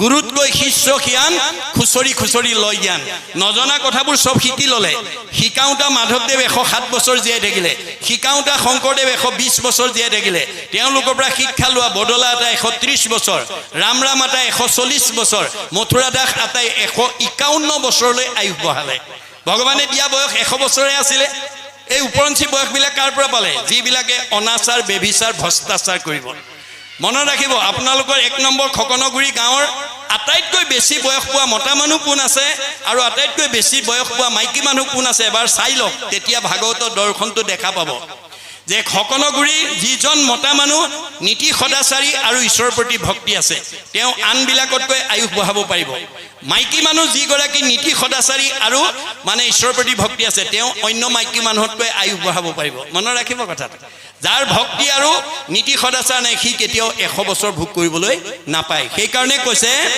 ঘোৰ কলি যুগে মলমতি মনুষ্যৰ নাহি আন ধৰ্ম হৰি কীৰ্তনত পৰ শৰীৰত আছে কলি কীৰ্তনত দুখ গুচুক প্ৰথমে কৰা হৰি হৰি ঘোষ গতিকে আমাৰ কলি দুখ কিমান আছে আমাৰ কলিৰ জন্মৰ সম্পৰ্কে শাস্ত্ৰত উল্লেখ আছে ব্ৰহ্মাৰ তনুৰ পৰা কলি উপজিলা পৰম দাৰুণ বেশ বিৰিঞ্চি দেখিলা কোন কৰ্ম কৰো প্ৰভু কৰিও আদেশ দিওঁ ৰাজপদ তজু পাওঁ উপদেশ মানে কলি ব্ৰহ্মাৰ দেহৰ পৰা উৎপত্তি হৈয়ে বাপেকক দাবী কৰিছে দেউতা মোক জন্ম দিলেই নহ'ব ভোগৰ সামগ্ৰী গোটাই দিয়া শুনি চাৰি মুখে ব্ৰহ্মা গুণিয়া চাহিলা তাৰো ভাৱ দেখি তাকো কলি নাম দিলা জন্ম হৈয়ে যিটো সন্তানে ভোগৰ সামগ্ৰী বিচাৰিছে ই সাধাৰণ সন্তান নহয় চাৰি মুখে চাই পেলাই তেওঁক নাম দিলে কলি আৰু সামগ্ৰী গোটাই দিলে মলিনী নলিনী নামে 2 ভাৰ্যা দিলা দুহান্তৰ হন্তে 4 পুত্ৰ উপজিলা ভোগ কৰিবৰ কাৰণে দুগৰাকী বিয়া কৰাই দিলে তাৰ পৰা 4টা সন্তান হ'ল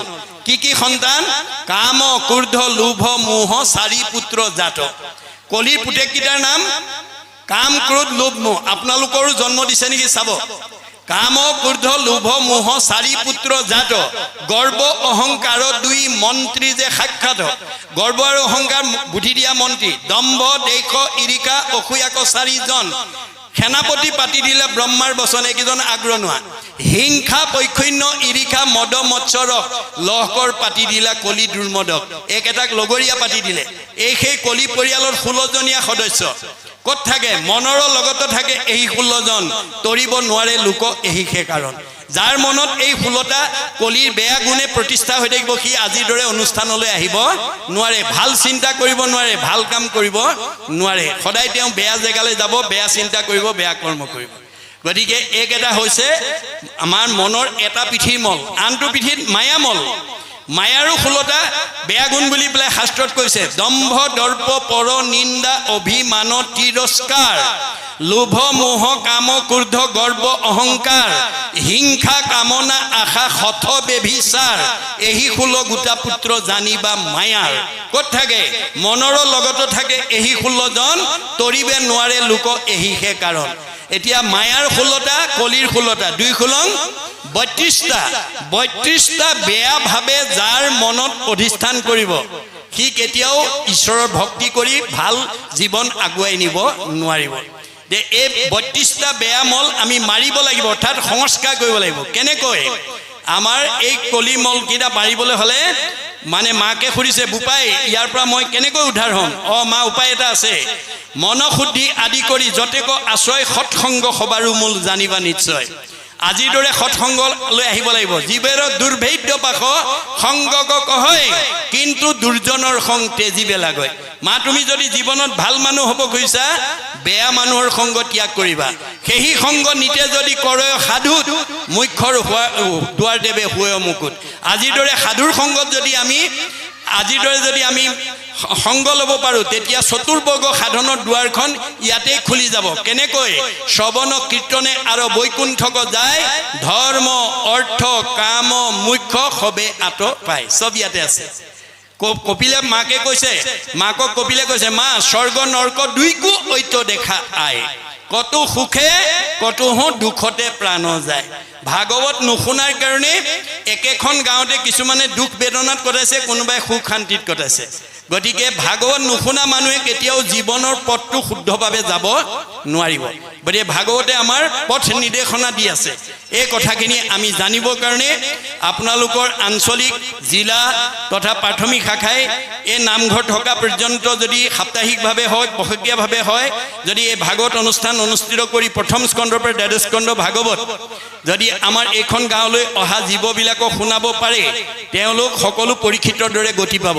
আৰু এইখন গাঁৱলৈ অনাগত দিনত বৃদ্ধ পিতৃ মাতৃক বৃদ্ধাশ্ৰমলৈ খেদি পঠিওৱা জীৱ, শাহু বোৱাৰীৰ মাজত মনোমালিন্য হৈ থকা জীৱ, স্বামী স্ত্ৰীৰ মাজত মনোমালিন্য হোৱা জীৱ, ককাই ভাইৰ মাজত মনোমালিন্য হোৱা জীৱ, সীমা ঘৰীয়াৰ মাজত মনোঘান্য হোৱা জীৱ এইখন গাঁৱলৈ আহিব নোৱাৰে। পোহৰৰ ওচৰলৈ যেনেকৈ আন্ধাৰ আহিব নোৱাৰাটো বিজ্ঞানসন্মত বাস্তৱ সত্য, ইউনিভাৰ্চেল ট্ৰুথ, ঠিক তেনেকৈ ভাগৱত ভক্তি ধৰ্ম যিখন গাঁৱত, যিখন ঘৰত, যিখন সমাজত প্ৰতিষ্ঠা হৈ থাকে, তালৈ কোনো বেয়া জীৱ আহিব নোৱাৰাটো তেনেকৈয়ে সত্য। মনত ৰাখিব কথাটো। গতিকে ভাগৱত যাতে আমাৰ প্ৰত্যেকখন গৃহস্থীয়ে যাতে ল'ৰা ছোৱালী জন্মদিনত যাতে আমি পশ্চিমীয়া সংস্কৃতিৰে জন্মদিন নাপাতি মহাপুৰুষৰ আদৰ্শৰে যাতে পাতিবৰ কাৰণে আমি আগবাঢ়ি আহোঁ, তাৰ প্ৰতি মই আহ্বান জনাইছোঁ। আমাৰ পশ্চিমীয়া সংস্কৃতি কি? বেলুন কিছুমান ফুটাই তাৰমানে কেক বনাই নামটো তাৰ ওপৰতে লিখি জ্বলা মমডাল ফু মাৰি নুমুৱাই কটাৰীয়ে কাটি তাকে খাবলৈ দিয়া যিটো সংস্কৃতি, আপোনালোকে এবাৰ ভাবকচোন, মৰা মানুহৰ শ্ৰদ্ধাঞ্জলি জনাবলৈ ধূপ ধূনা বন্তি জ্বলাই লয়, কিন্তু আমাৰ জীয়া ল'ৰাটো বা ছোৱালীজনী জন্মদিন পাতোঁতে আকৌ আমি জ্বলা মমডাল ফু মাৰি নুমাই লওঁ আৰু কেকত তাৰ নামটো লিখি কটাৰীয়ে তাকে কাটি তাকে খাবলৈ দিওঁ। এই অপসংস্কৃতি এৰি আমি যদি তেওঁৰ জন্মদিনত এই ভাগৱত একাধ্যায় পঢ়াই, এই ভাগৱত শুনিবলৈ কোন আহিব? ভগৱন্ত স্বৰূপ ভকত, হৰিৰ মূৰ্তিক হৰি ভক্তক দেখিবা, শক্তি অনুৰূপে তাৰ প্ৰীতি আচৰিবা, সমস্ত ভূততে আছে ভগৱান, সেই ভাবি সবাকো কৰিবা বহুমান। আজি বৈকুণ্ঠৰ প্ৰতি কৃষ্ণ আহি 1 নম্বৰ খকনগুৰি পৰমানন্দ গাঁৱৰ কাৰোবাৰ গৃহস্থী ল'ৰা ছোৱালীকেইটা পঢ়া শুনাত ভাল হ'ব, পৰীক্ষা ভাল হ'ব, আয়ুষ্মান ভৱ, ঘৰখন মংগল হ'ব বুলি ক'বলৈ নাহে। কোন আহিব? হৰিৰ মূৰ্তিক হৰি ভক্তক দেখিবা, শক্তি অনুৰূপে তাৰ প্ৰীতি আচৰিবা। কাৰোবাৰ অৱস্থা ভাল 100 জন মাতিছে, কাৰোবাৰ অৱস্থা বেয়া 10 জন মাতক, তাকে দিল খুচিকে দেই ভগৱন্তৰ সেৱা একদম অন্তৰ শুদ্ধভাৱে কৰিব, অন্তৰত কপট ৰাখি নকৰিব। ভকতক খুৱাবলৈ অনা কলকেইটা যিমান পাৰে ভাল আনিব, চেপেৰা চেপি দাম কমটো বিচাৰি নুফুৰিব, যাতে বেয়া কলটো দেখি ভকতৰ মনত যাতে বেয়া ভাৱটো আহিব নালাগে। মনত ৰাখিব, আমাৰ বহুতে এই কথা নাজানি ভকত ভগৱন্তক খুৱাবলৈ অনাটা বা দিয়াটো কীৰ্তিমালি কৰে, তেতিয়া কিন্তু আপোনাৰ যজ্ঞ কেতিয়াও সফল নহ'ব। গতিকে যজ্ঞ কাক কৈছে? মুঠ চিত্ত দিয়া যিটো কৰৈ কৰ্ম ধৰ্ম, তাৰো নাম যজ্ঞ সখী কৈলো ইটো মত। গতিকে বেলেগ যজ্ঞ নাই, কলি যুগৰ যজ্ঞ হৈছে ভাগৱত যজ্ঞ, নাম যজ্ঞ, ভক্তি যজ্ঞ। গতিকে আমাৰ প্ৰত্যেকখন ঘৰতে পাৰিলেতো সদায়, নোৱাৰিলে সপ্তাহত, নোৱাৰিলে পষেকত, নোৱাৰিলে মাহেকত, নোৱাৰিলে 3 মাহত, নোৱাৰিলে 6 মাহত, নোৱাৰিলে বছৰেকত এদিন হ'লেও আমাৰ গৃহস্থী ধৰ্মত ভকতৰ পদধূলি পৰিবই লাগিব। ভকতৰ পদধূলি নপৰা ঘৰখন কেতিয়াও পবিত্ৰ হ'ব নোৱাৰে। চতুৰ্থ স্কন্ধ ভাগৱতত পৃথু প্ৰভুৱে কৈছে, যাহাৰ গৃহত নহি উপগত একান্ত হৰি ভকত, তাৰ গৃহ ছয় সৰ্পৰ আলয় মহন্তৰ ইটো মত। যিখন ঘৰত ভকতৰ পদধূলি নপৰে, নাম নিশ্চিত নহয়, সেইখন ঘৰৰ মানুহৰ কাজিয়া পেচাল, মনৰ অসন্তোষ, জেদ ভাৱ, ঈৰ্ষা, অসূয়া ভাৱে প্ৰতিক্ৰিয়া কৰিবই। তেওঁলোক কেতিয়াও উদ্ধাৰ হ'ব নোৱাৰে। গতিকে ভগৱন্তৰ নাম প্ৰকাশ হ'বই লাগিব। হৰি নাম হুতাখন, পাপ সুখান বন, খনেকতে দহি কৰে চন। গতিকে আমাৰ প্ৰত্যেকখন গৃহস্থী ঘৰতে যাতে বছৰত এবাৰ হ'লেও যাতে ভকতৰ পদধূলি পেলাব পাৰোঁ, তাৰ কাৰণে আপোনালোকে ভাবিব দেই, ভাবে ন লভতে সৰ্বম। বহুত ধন টকা পইচা থাকিলেও ভাল কাম কৰিব নোৱাৰিবও পাৰে যদি নাভাবে। যদি নাভাবে, ভগৱন্তই কৈছে মই তোমাৰ হৃদয়তে আছো, যেনেকৈ ভাবিবা সব আদায় কৰিব পাৰিব। ভাবে ন লভতে সৰ্বম, ভাবে ন দেৱ দৰ্শনম, ভাবে ন লভতে পৰম জ্ঞানম, তস্মাৎ ভাৱ অৱলম্বনম। ভাল কাম এটা কৰিবলৈ ভাবিব লাগিব। আজি 1 নম্বৰ খকনগুৰি পৰমানন্দ প্ৰাথমিক শাখাৰ ভকতসকল বা ৰাইজে জীৱনৰ আৰ্জনৰ সাৰ্থকতা কৰিছে। আজি প্ৰচাৰ শাখাৰ যোগেদি উদ্যোগত অনুষ্ঠিত এই মানে ভাগৱত পাঠ ব্যাখ্যা অনুষ্ঠান কৰি এই ভগৱন্ত স্বৰূপ ভক্তসকলক সেৱা শুশ্ৰূষাত যিটো আপোনালোকে কায়িক, মানসিক, বৌদ্ধিক, আৰ্থিকভাৱে ত্যাগ কৰি এটা খোজ আগবঢ়াইছে, তাৰ প্ৰতিটো খোজৰ মূল্য হ'ব পদে পদে অশ্বমেধ ফলং প্ৰাপ্নুতি নিত্যস্য। মনত ৰাখিব, আজি আপোনালোকে মানে অক্ষয় ধন সঞ্চয় কৰিলে আৰু লগত নিব নোৱাৰা ধন ঘটিলে, লগত নিব পৰা ধন ঘটিলে। এই আঁচনিবিলাক যাতে আমি প্ৰত্যেকে যাতে ল'ব পাৰোঁ তাৰ প্ৰতি গুৰুত্ব দিব লাগিব। কাৰণ আপুনি ঘটা ধন, টকা পইচা, গাড়ী মটৰ, পকা ঘৰ দুৱাৰ লগত নিব নোৱাৰিব। আজিৰ অনুষ্ঠানত খৰচ কৰাখিনি লগত যাব। যিমানে কৃষ্ণক দিয়ে সেইহে অক্ষয়, ইহাকো নিবাকৈ একো জনে নপাৰে। এইটো ধন আমাৰ লগত যাব। এয়া হৈছে আধ্যাত্মিক উপলব্ধি দেই। এই বিশ্বাসেৰে আমি কাম কৰিব লাগিব। আমাৰ দাৰ্শনিক পণ্ডিত to be faithful to your land, land will be faithful to you. আপুনি মাটিডৰাক বিশ্বাস কৰি খেতি কৰিবলৈ শিকক। মাটিডৰাই বিশ্বাস ভংগ নকৰে। আপুনি ভগৱানৰ ওপৰত বিশ্বাস ৰাখি কাম কৰক। ৰাখে হৰি মাৰে কোনে, মাৰে হৰি ৰাখে কোনে। হৰিয়ে নাৰাখিলে জৰিয়ে ৰাখিব নোৱাৰে। প্ৰহ্লাদৰ দৰে এই সুদৃঢ় বিশ্বাস অন্তৰত ৰাখি কাম কৰিব লাগিব। যিটো কথা শুনি হিৰণ্যকশিপুৱে প্ৰতিবাদ কৰিছিল, কি বুলি? হৰি সি যদি জগতৰ ঈশ, কহ তাৰ কোনো উদিশ। হৰিয়ে যদি তোৰ জগতৰ ঈশ্বৰ হয়, ক তোৰ ঈশ্বৰ ক'ত আছে? শুনিয়া প্ৰহ্লাদে বোলয় বাণী, ব্যাপকত বিভু প্ৰভু চক্ৰপাণী। মোৰ ভগৱন্ত সমস্ত জগততে বায়ুৰূপে বিৰাজমান হৈ আছে। সমস্ত জগতে আচন্ত স্বামী, স্ফটিকৰ স্তম্ভে দেখোঁ আমি। পকা খুঁটাটোলৈকে আঙুলিয়াই দিলে। যিটো প্ৰহ্লাদৰ কাৰণে সম্ভৱ, হিৰণ্যকশিপুৰ কাৰণে অসম্ভৱ। ভগৱন্ত ব্ৰহ্মাক কৈছে, মোৰ জাতিকুল ক'ত দেখিছা? মোৰ জাতিকুলক কৈতো আছে সৃষ্টিকৰ, মৎস্য কুৰ্ম শুকৰ আদি ধৰো কলেবৰ। মই তথাপিও মাছ কাছ গাহৰি হ'ব লগা হয়। কিয়? স্বভাৱতে অজময়ী, জন্ম নাহি যাৰ, ভকতৰ ইচ্ছাই মই ধৰো অৱতাৰ। মই ভকতৰ ইচ্ছা পূৰণৰ কাৰণে অৱতাৰ ধৰি আছো, ধৰি থাকিম। গতিকে আপোনালোকৰ ঘৰখনৰ পৰিয়ালটো যাতে ভকত কৰিব পাৰে আৰু আপুনি যাতে নিজে ভকত হ'ব পাৰে, তাৰ প্ৰতি গুৰুত্ব দিব লাগিব। কাৰণ ভগৱন্ত ভকত বৎসল। ভগৱন্তই নিজতকৈও ভকতক ভাল পায়। উদ্ধৱক যাবৰ সময়ত কৈছে, ব্ৰহ্মা হৰ হলায়ুধ লক্ষ্মী প্ৰিয় যাৰা। মই ব্ৰহ্মাকো ভাল পাওঁ, দাদা বলভদ্ৰকো ভাল পাওঁ, শিৱকো ভাল পাওঁ। এওঁলোক 3 জনতকৈ মোৰ ভাৰ্যা লক্ষীক মই বেছি ভাল পাওঁ। লক্ষীতকৈও পৰম সুন্দৰ মোৰ দেখা ইটো কায়া। মোৰ নিজৰ ভাৰ্যাজনীতকৈ মই নিজৰ দেহটোক ভাল পাওঁ। আৰু মোৰ দেহটোতকৈও সবাতো অধিক তুমি মোৰ প্ৰিয়তম, নাহি আন বান্ধৱ উদ্ধৱ তুমি সম। মই নিজৰ দেহটোতকৈ তোমাক ভাল পাওঁ। মনত ৰাখিব কথাটো। ভগৱানে নিজতকৈও ভকতক ভাল পায়। তেতিয়াহ'লে ভগৱন্তৰ প্ৰিয় হ'বলৈ হ'লে আমি ভকত হ'ব লাগিব। ভকত হ'বলৈ কাণত গামোচা চেলেং ল'লেই নহ'ব। 3টা আখৰৰ গুণ লাগিব। ভকত। এই 3টা আখৰৰ গুণ যাৰ থাকে, সি ডেকা ল'ৰাই হওক, গাভৰু ছোৱালীয়ে হওক, বোৱাৰীয়ে হওক, জীয়াৰীয়ে হওক, বাল্যই হওক, বৃদ্ধ, তেওঁ ভকত। ভ আখৰে কি কৈছে ভ শব্দে ভগৱন্ত ভৱ বিমোচন ভজন ভক্তিত তুষ্ট হুৱন্ত সিজন ভগৱন্তই কাক ভাল পায় মানুহৰ জন্ম পাই যি ৰাতিপুৱা গধূলি গা পা ধুই ধূপ এডাল জ্বলাই তেওঁ উপাসনা কৰে সেইজনক ভাল পায় আমাৰ মাক বাপেকে কোন ল'ৰা ছোৱালীক ভাল পায় যি ল'ৰা ছোৱালীয়ে মাক বাপেকক শ্ৰদ্ধা কৰে ভক্তি কৰে মৰম কৰে আদৰ কৰে সন্মান কৰে কথা শুনে হাক বচন মানে দিহা পৰামৰ্শ মতে চলে হেতু সন্তান সকলো মাক বাপেকৰ মৰমৰ সন্তান হৈ যদি কোনবাই মাক বাপেকক শ্ৰদ্ধা নকৰে ভক্তি নকৰে মৰম নকৰে আদৰ নকৰে কথা নুশুনে হাক বচন নামানে হেতু সন্তান কোনো মাক বাপেকৰ প্ৰিয় হ'ব নোৱাৰে এটো যেনেকৈ বাস্তৱ সত্য আমি কাৰ সন্তান আমাৰ ভাগৱতই কৈছে যিজনৰ অতি পিতিত তুষ্ট হ'ব দেউ জানিবা সিজন পিতৃ এক কৃষ্ণ দেউ আমাৰ সকলোৰে পিতৃ কৃষ্ণ আমি তেওঁৰে সন্তান আমি তেওঁৰ সন্তান হৈ আপুনি তেওঁৰ ঈশ্বৰৰ নাম লৈছেনে নাই গাইছেনে নাই কৈছেনে নাই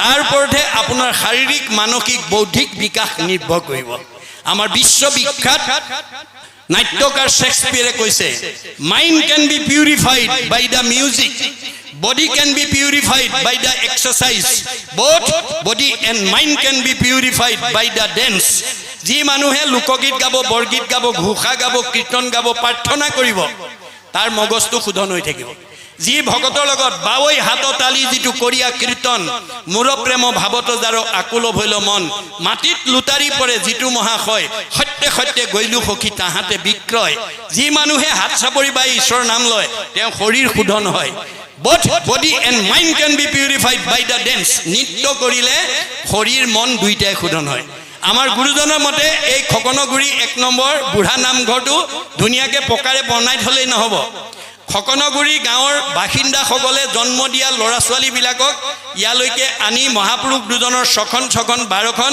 বা যিকোনো নিৰ্গুণ কৃষ্ণৰ গুণ লীলা থকা এখন নাটক যদি ইয়াত যদি আপোনালোকে জন্ম দিয়া ল'ৰা ছোৱালীৰ দ্বাৰা পৰিবেশন কৰিব পাৰে তেতিয়া আপোনালোকৰ ল'ৰা ছোৱালীবিলাকৰ জীৱনলৈ আধ্যাত্মিক আৰু ধৰ্মীয় দৰ্শন কেনেকৈ নামি আহিব বেদত কৈছে কেশৱ অগ্ৰে গীতং বাদ্যং নিত্যং য কৰোতি কলৌ নৰ পদে পদে অশ্বমেধ ফলং প্ৰাপ্নুতি নিত্যৈছ যিবিলাক শিল্পীয়ে গীত বাদ্য নৃত্য পৰিবেশনৰ দ্বাৰা ভগৱন্তৰ অগ্ৰত নিৰ্গুণ কৃষ্ণৰ গুণলীলা পৰিবেশন কৰিব তেওঁলোকৰ প্ৰতিটো খোজৰ মূল্য হ'ব এটা এটা অশ্বমেধ যজ্ঞৰ সমান পুণ্য আৰু যিসকল দৰ্শকে আহি চাবহি গীতং বাদ্যং নিত্যং হৰি কথা শুনে স্বপুণ্যাত্মা তলৈকৰ ওপৰে সংস্থিতা তেওঁলোকক ক'ত থব তলৈকৰ ওপৰত তাত বৈকুণ্ঠত আজি যে আপোনালোকে ঈশ্বৰৰ কথা শুনিবলৈ আহিলে আমাৰ জীৱকেইটাক ভগৱানে ক'ত দিব বৈকুণ্ঠত কিন্তু আজিয়ে শুনিলো আৰু কালিৰ পৰা এৰিলো নহ'ব এক ক্ষণ মানে যিটো শুনে কৃষ্ণ কথা এক ক্ষণ 4 মিনিট 24 ঘণ্টাৰ ভিতৰত আমাৰ ঘৰখনৰ প্ৰতিজন সদস্যই আমাৰ সমাজখনৰ প্ৰতিজন সদস্যৰ মুখত যাতে ঈশ্বৰৰ কথা এটা কোৱা শুনা গোৱাৰ কাৰণে যাতে আমি 4 মিনিট সময় ভগৱানৰ কাৰণে দিব লাগিব ভগৱানে কৈছে তোমাক 24 ঘণ্টা দিছো মোৰ কাৰণে 4 মিনিট দিবলৈ নাপাহৰিবা আজি এই দৰ্শনটো নজনাৰ কাৰণে আমাৰ সমাজত এতিয়া এনেকুৱা বহুত মানুহ আছে 4 মিনিট সময়ও ঈশ্বৰৰ কথা শুনিবলৈ ক'বলৈ ভাবিবলৈ গাবলৈ সময় নাই তাৰ অৱস্থা কি হ'ব অৰ্জুনক উদ্দেশ্যি কৈছে আৰু হেৰা শুনা তুমি একবিনে নহ দুই অবিদ্যা মায়াত ভিন্ন দেখি হে অৰ্জুন তুমিয়ে মই একেটাই মায়াত থকাৰ কাৰণে মানুহে আমাক দুটা দুটা বুলি ভাবে মোৰ অংশ জীৱ তুমি মই আত্মা অন্তৰ্যামী এই হেতু তুমি মই সখী তুমি মোৰ অংশ জীৱ অৰ্জুন সেই কাৰণে তুমিয়ে মই সখী তে অৰ্জুনৰ লগত যদি সখী আমাৰ লগত হয়নে নহয়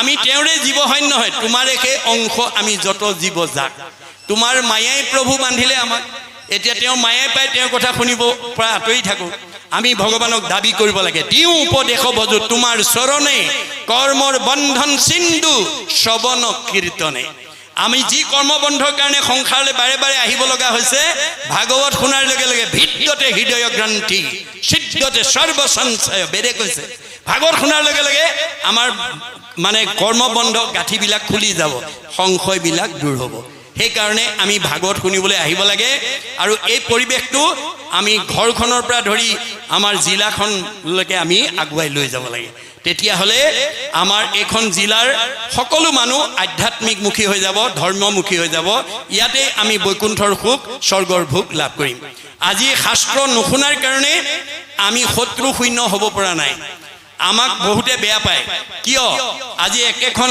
খাকনগুৰি গাঁৱত বহুত ধনী মানুহ আছে বিদ্যাৱন্ত আছে সম্পদশালী আছে কিন্তু সমাজে বেয়া পায় গণ্ডগোলটো ক'ত লাগিলে যে তেওঁ শাস্ত্ৰৰ জ্ঞান নাজানে আমাৰ শাস্ত্ৰই ভাগৱতে কৈছে শাস্ত্ৰ অনুবৰ্তী শত্ৰু নুহি উত্তপন যি মানুহে শাস্ত্ৰ শুনে পঢ়ে আৰু বুজে তাৰ কেতিয়াও শত্ৰু থাকিব নোৱাৰে কিয় তেওঁ ব্যৱহাৰ কৰিব জানে কেনেকৈ সমানত মৈত্ৰী উত্তমত শতকাৰ দৰিদ্ৰত দয়া কৰি বেক বাৰম্বাৰ আমাৰ আচৰণটো কেনেকুৱা হ'ব লাগে আমাৰ সমান বয়সৰ জনক বন্ধু ব্যৱহাৰ কৰিব লাগে আমাতকৈ কোনোবা বয়সতো ডাঙৰ হ'ব পাৰে জ্ঞানতো জ্যেষ্ঠ হ'ব পাৰে জ্যেষ্ঠজনক মান্যতা কৰিব লাগে আৰু নিজজনক মৰমৰ চকুৰে চাব লাগে এতিয়া আমি এই কথাটো নাজানি ল'ৰা ছোৱালীক বহুত শিক্ষা দি ডক্টৰেট উপাধি দিছোঁ ডাক্তৰ ইঞ্জিনিয়াৰ অফিচাৰ প্ৰবক্তা কৰি পঠাইছোঁ কোনোবা ছোৱালীক আমি মাষ্টাৰ ডিগ্ৰী কৰি ডাক্তৰণী মাষ্টৰণী টেট মাষ্টৰণী কৰি পঠাইছোঁ কিন্তু খকনগুৰি এই বুঢ়া নামঘৰৰ দৰে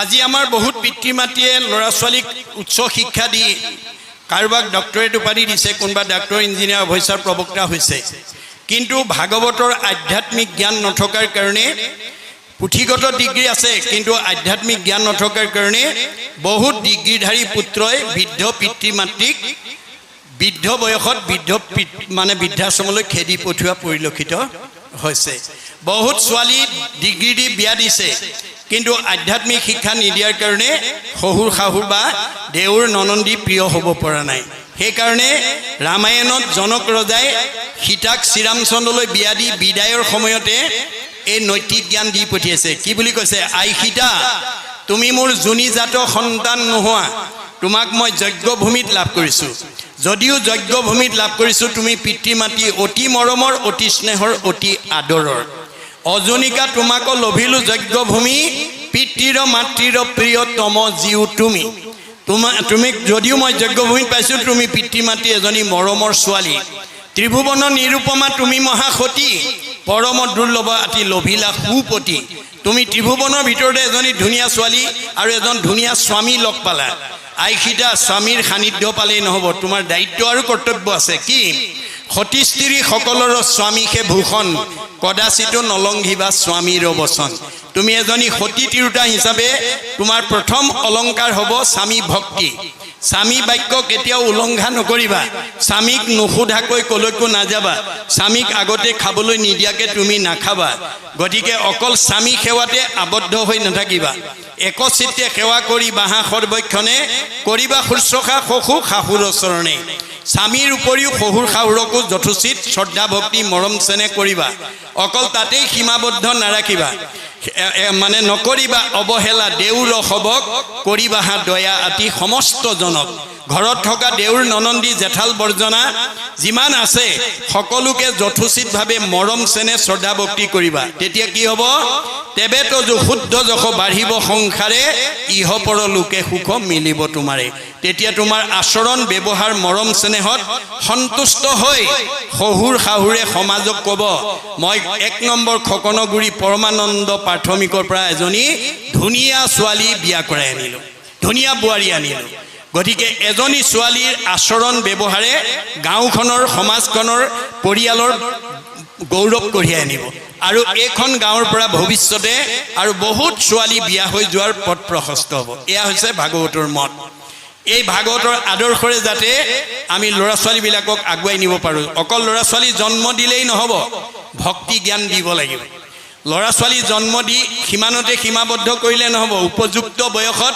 ছোৱালীজনীক এজন উপযুক্ত পাত্ৰলৈ গতাই দিয়া আৰু উপযুক্ত বয়সত ল'ৰাটোলৈ এজনী ছোৱালী উপযুক্ত ছোৱালী বিয়া কৰাই দিয়া দায়িত্বৰ বোধটো পিতৃ মাতৃৰ থাকিব লাগিব যদি সেই বোধটো নাই তেতিয়াহ'লে তেওঁলোক পিতৃ মাতৃৰ উপাধিৰ যোগ্যতা নাই বুলি পঞ্চম স্কন্ধ ভাগৱতত ঋষভ প্ৰভুৱে কৈ থৈ গৈছে মনত ৰাখিব কথাটো ভাগৱতে কেৱল নীতি নিয়ম আদৰ্শ কথা কৈ আছে এখিলেকে আমাক ক'লে শেষত কি কৈছে কৃষ্ণৰ শৰণ কৰি অশেষ প্ৰণতি অচ্যুতৰ কিংকৰ শংকৰ নিগদতি কৃষ্ণৰ শৰণত অশেষ প্ৰাৰ্থনা কৰি মানে শংকৰদেৱে এই কথাখিনি আমাক দাস্যভাৱেৰে কৈছে দেই অৰ্থাৎ আমাৰ দাস্যত্ব ভাৱটো থাকিব লাগিব আপুনি জাতি বিদ্যা মহতঞ্চ ৰূপ যৌৱনক লৈ অভিমান নকৰিব কাৰণ এইবিলাক লগত নিব নোৱাৰা সম্পত্তি নহয় এইবিলাক এৰি থৈ যোৱা সম্পত্তি এৰি থৈ যোৱা সম্পত্তিক লৈ যদি আমি অভিমান কৰোঁ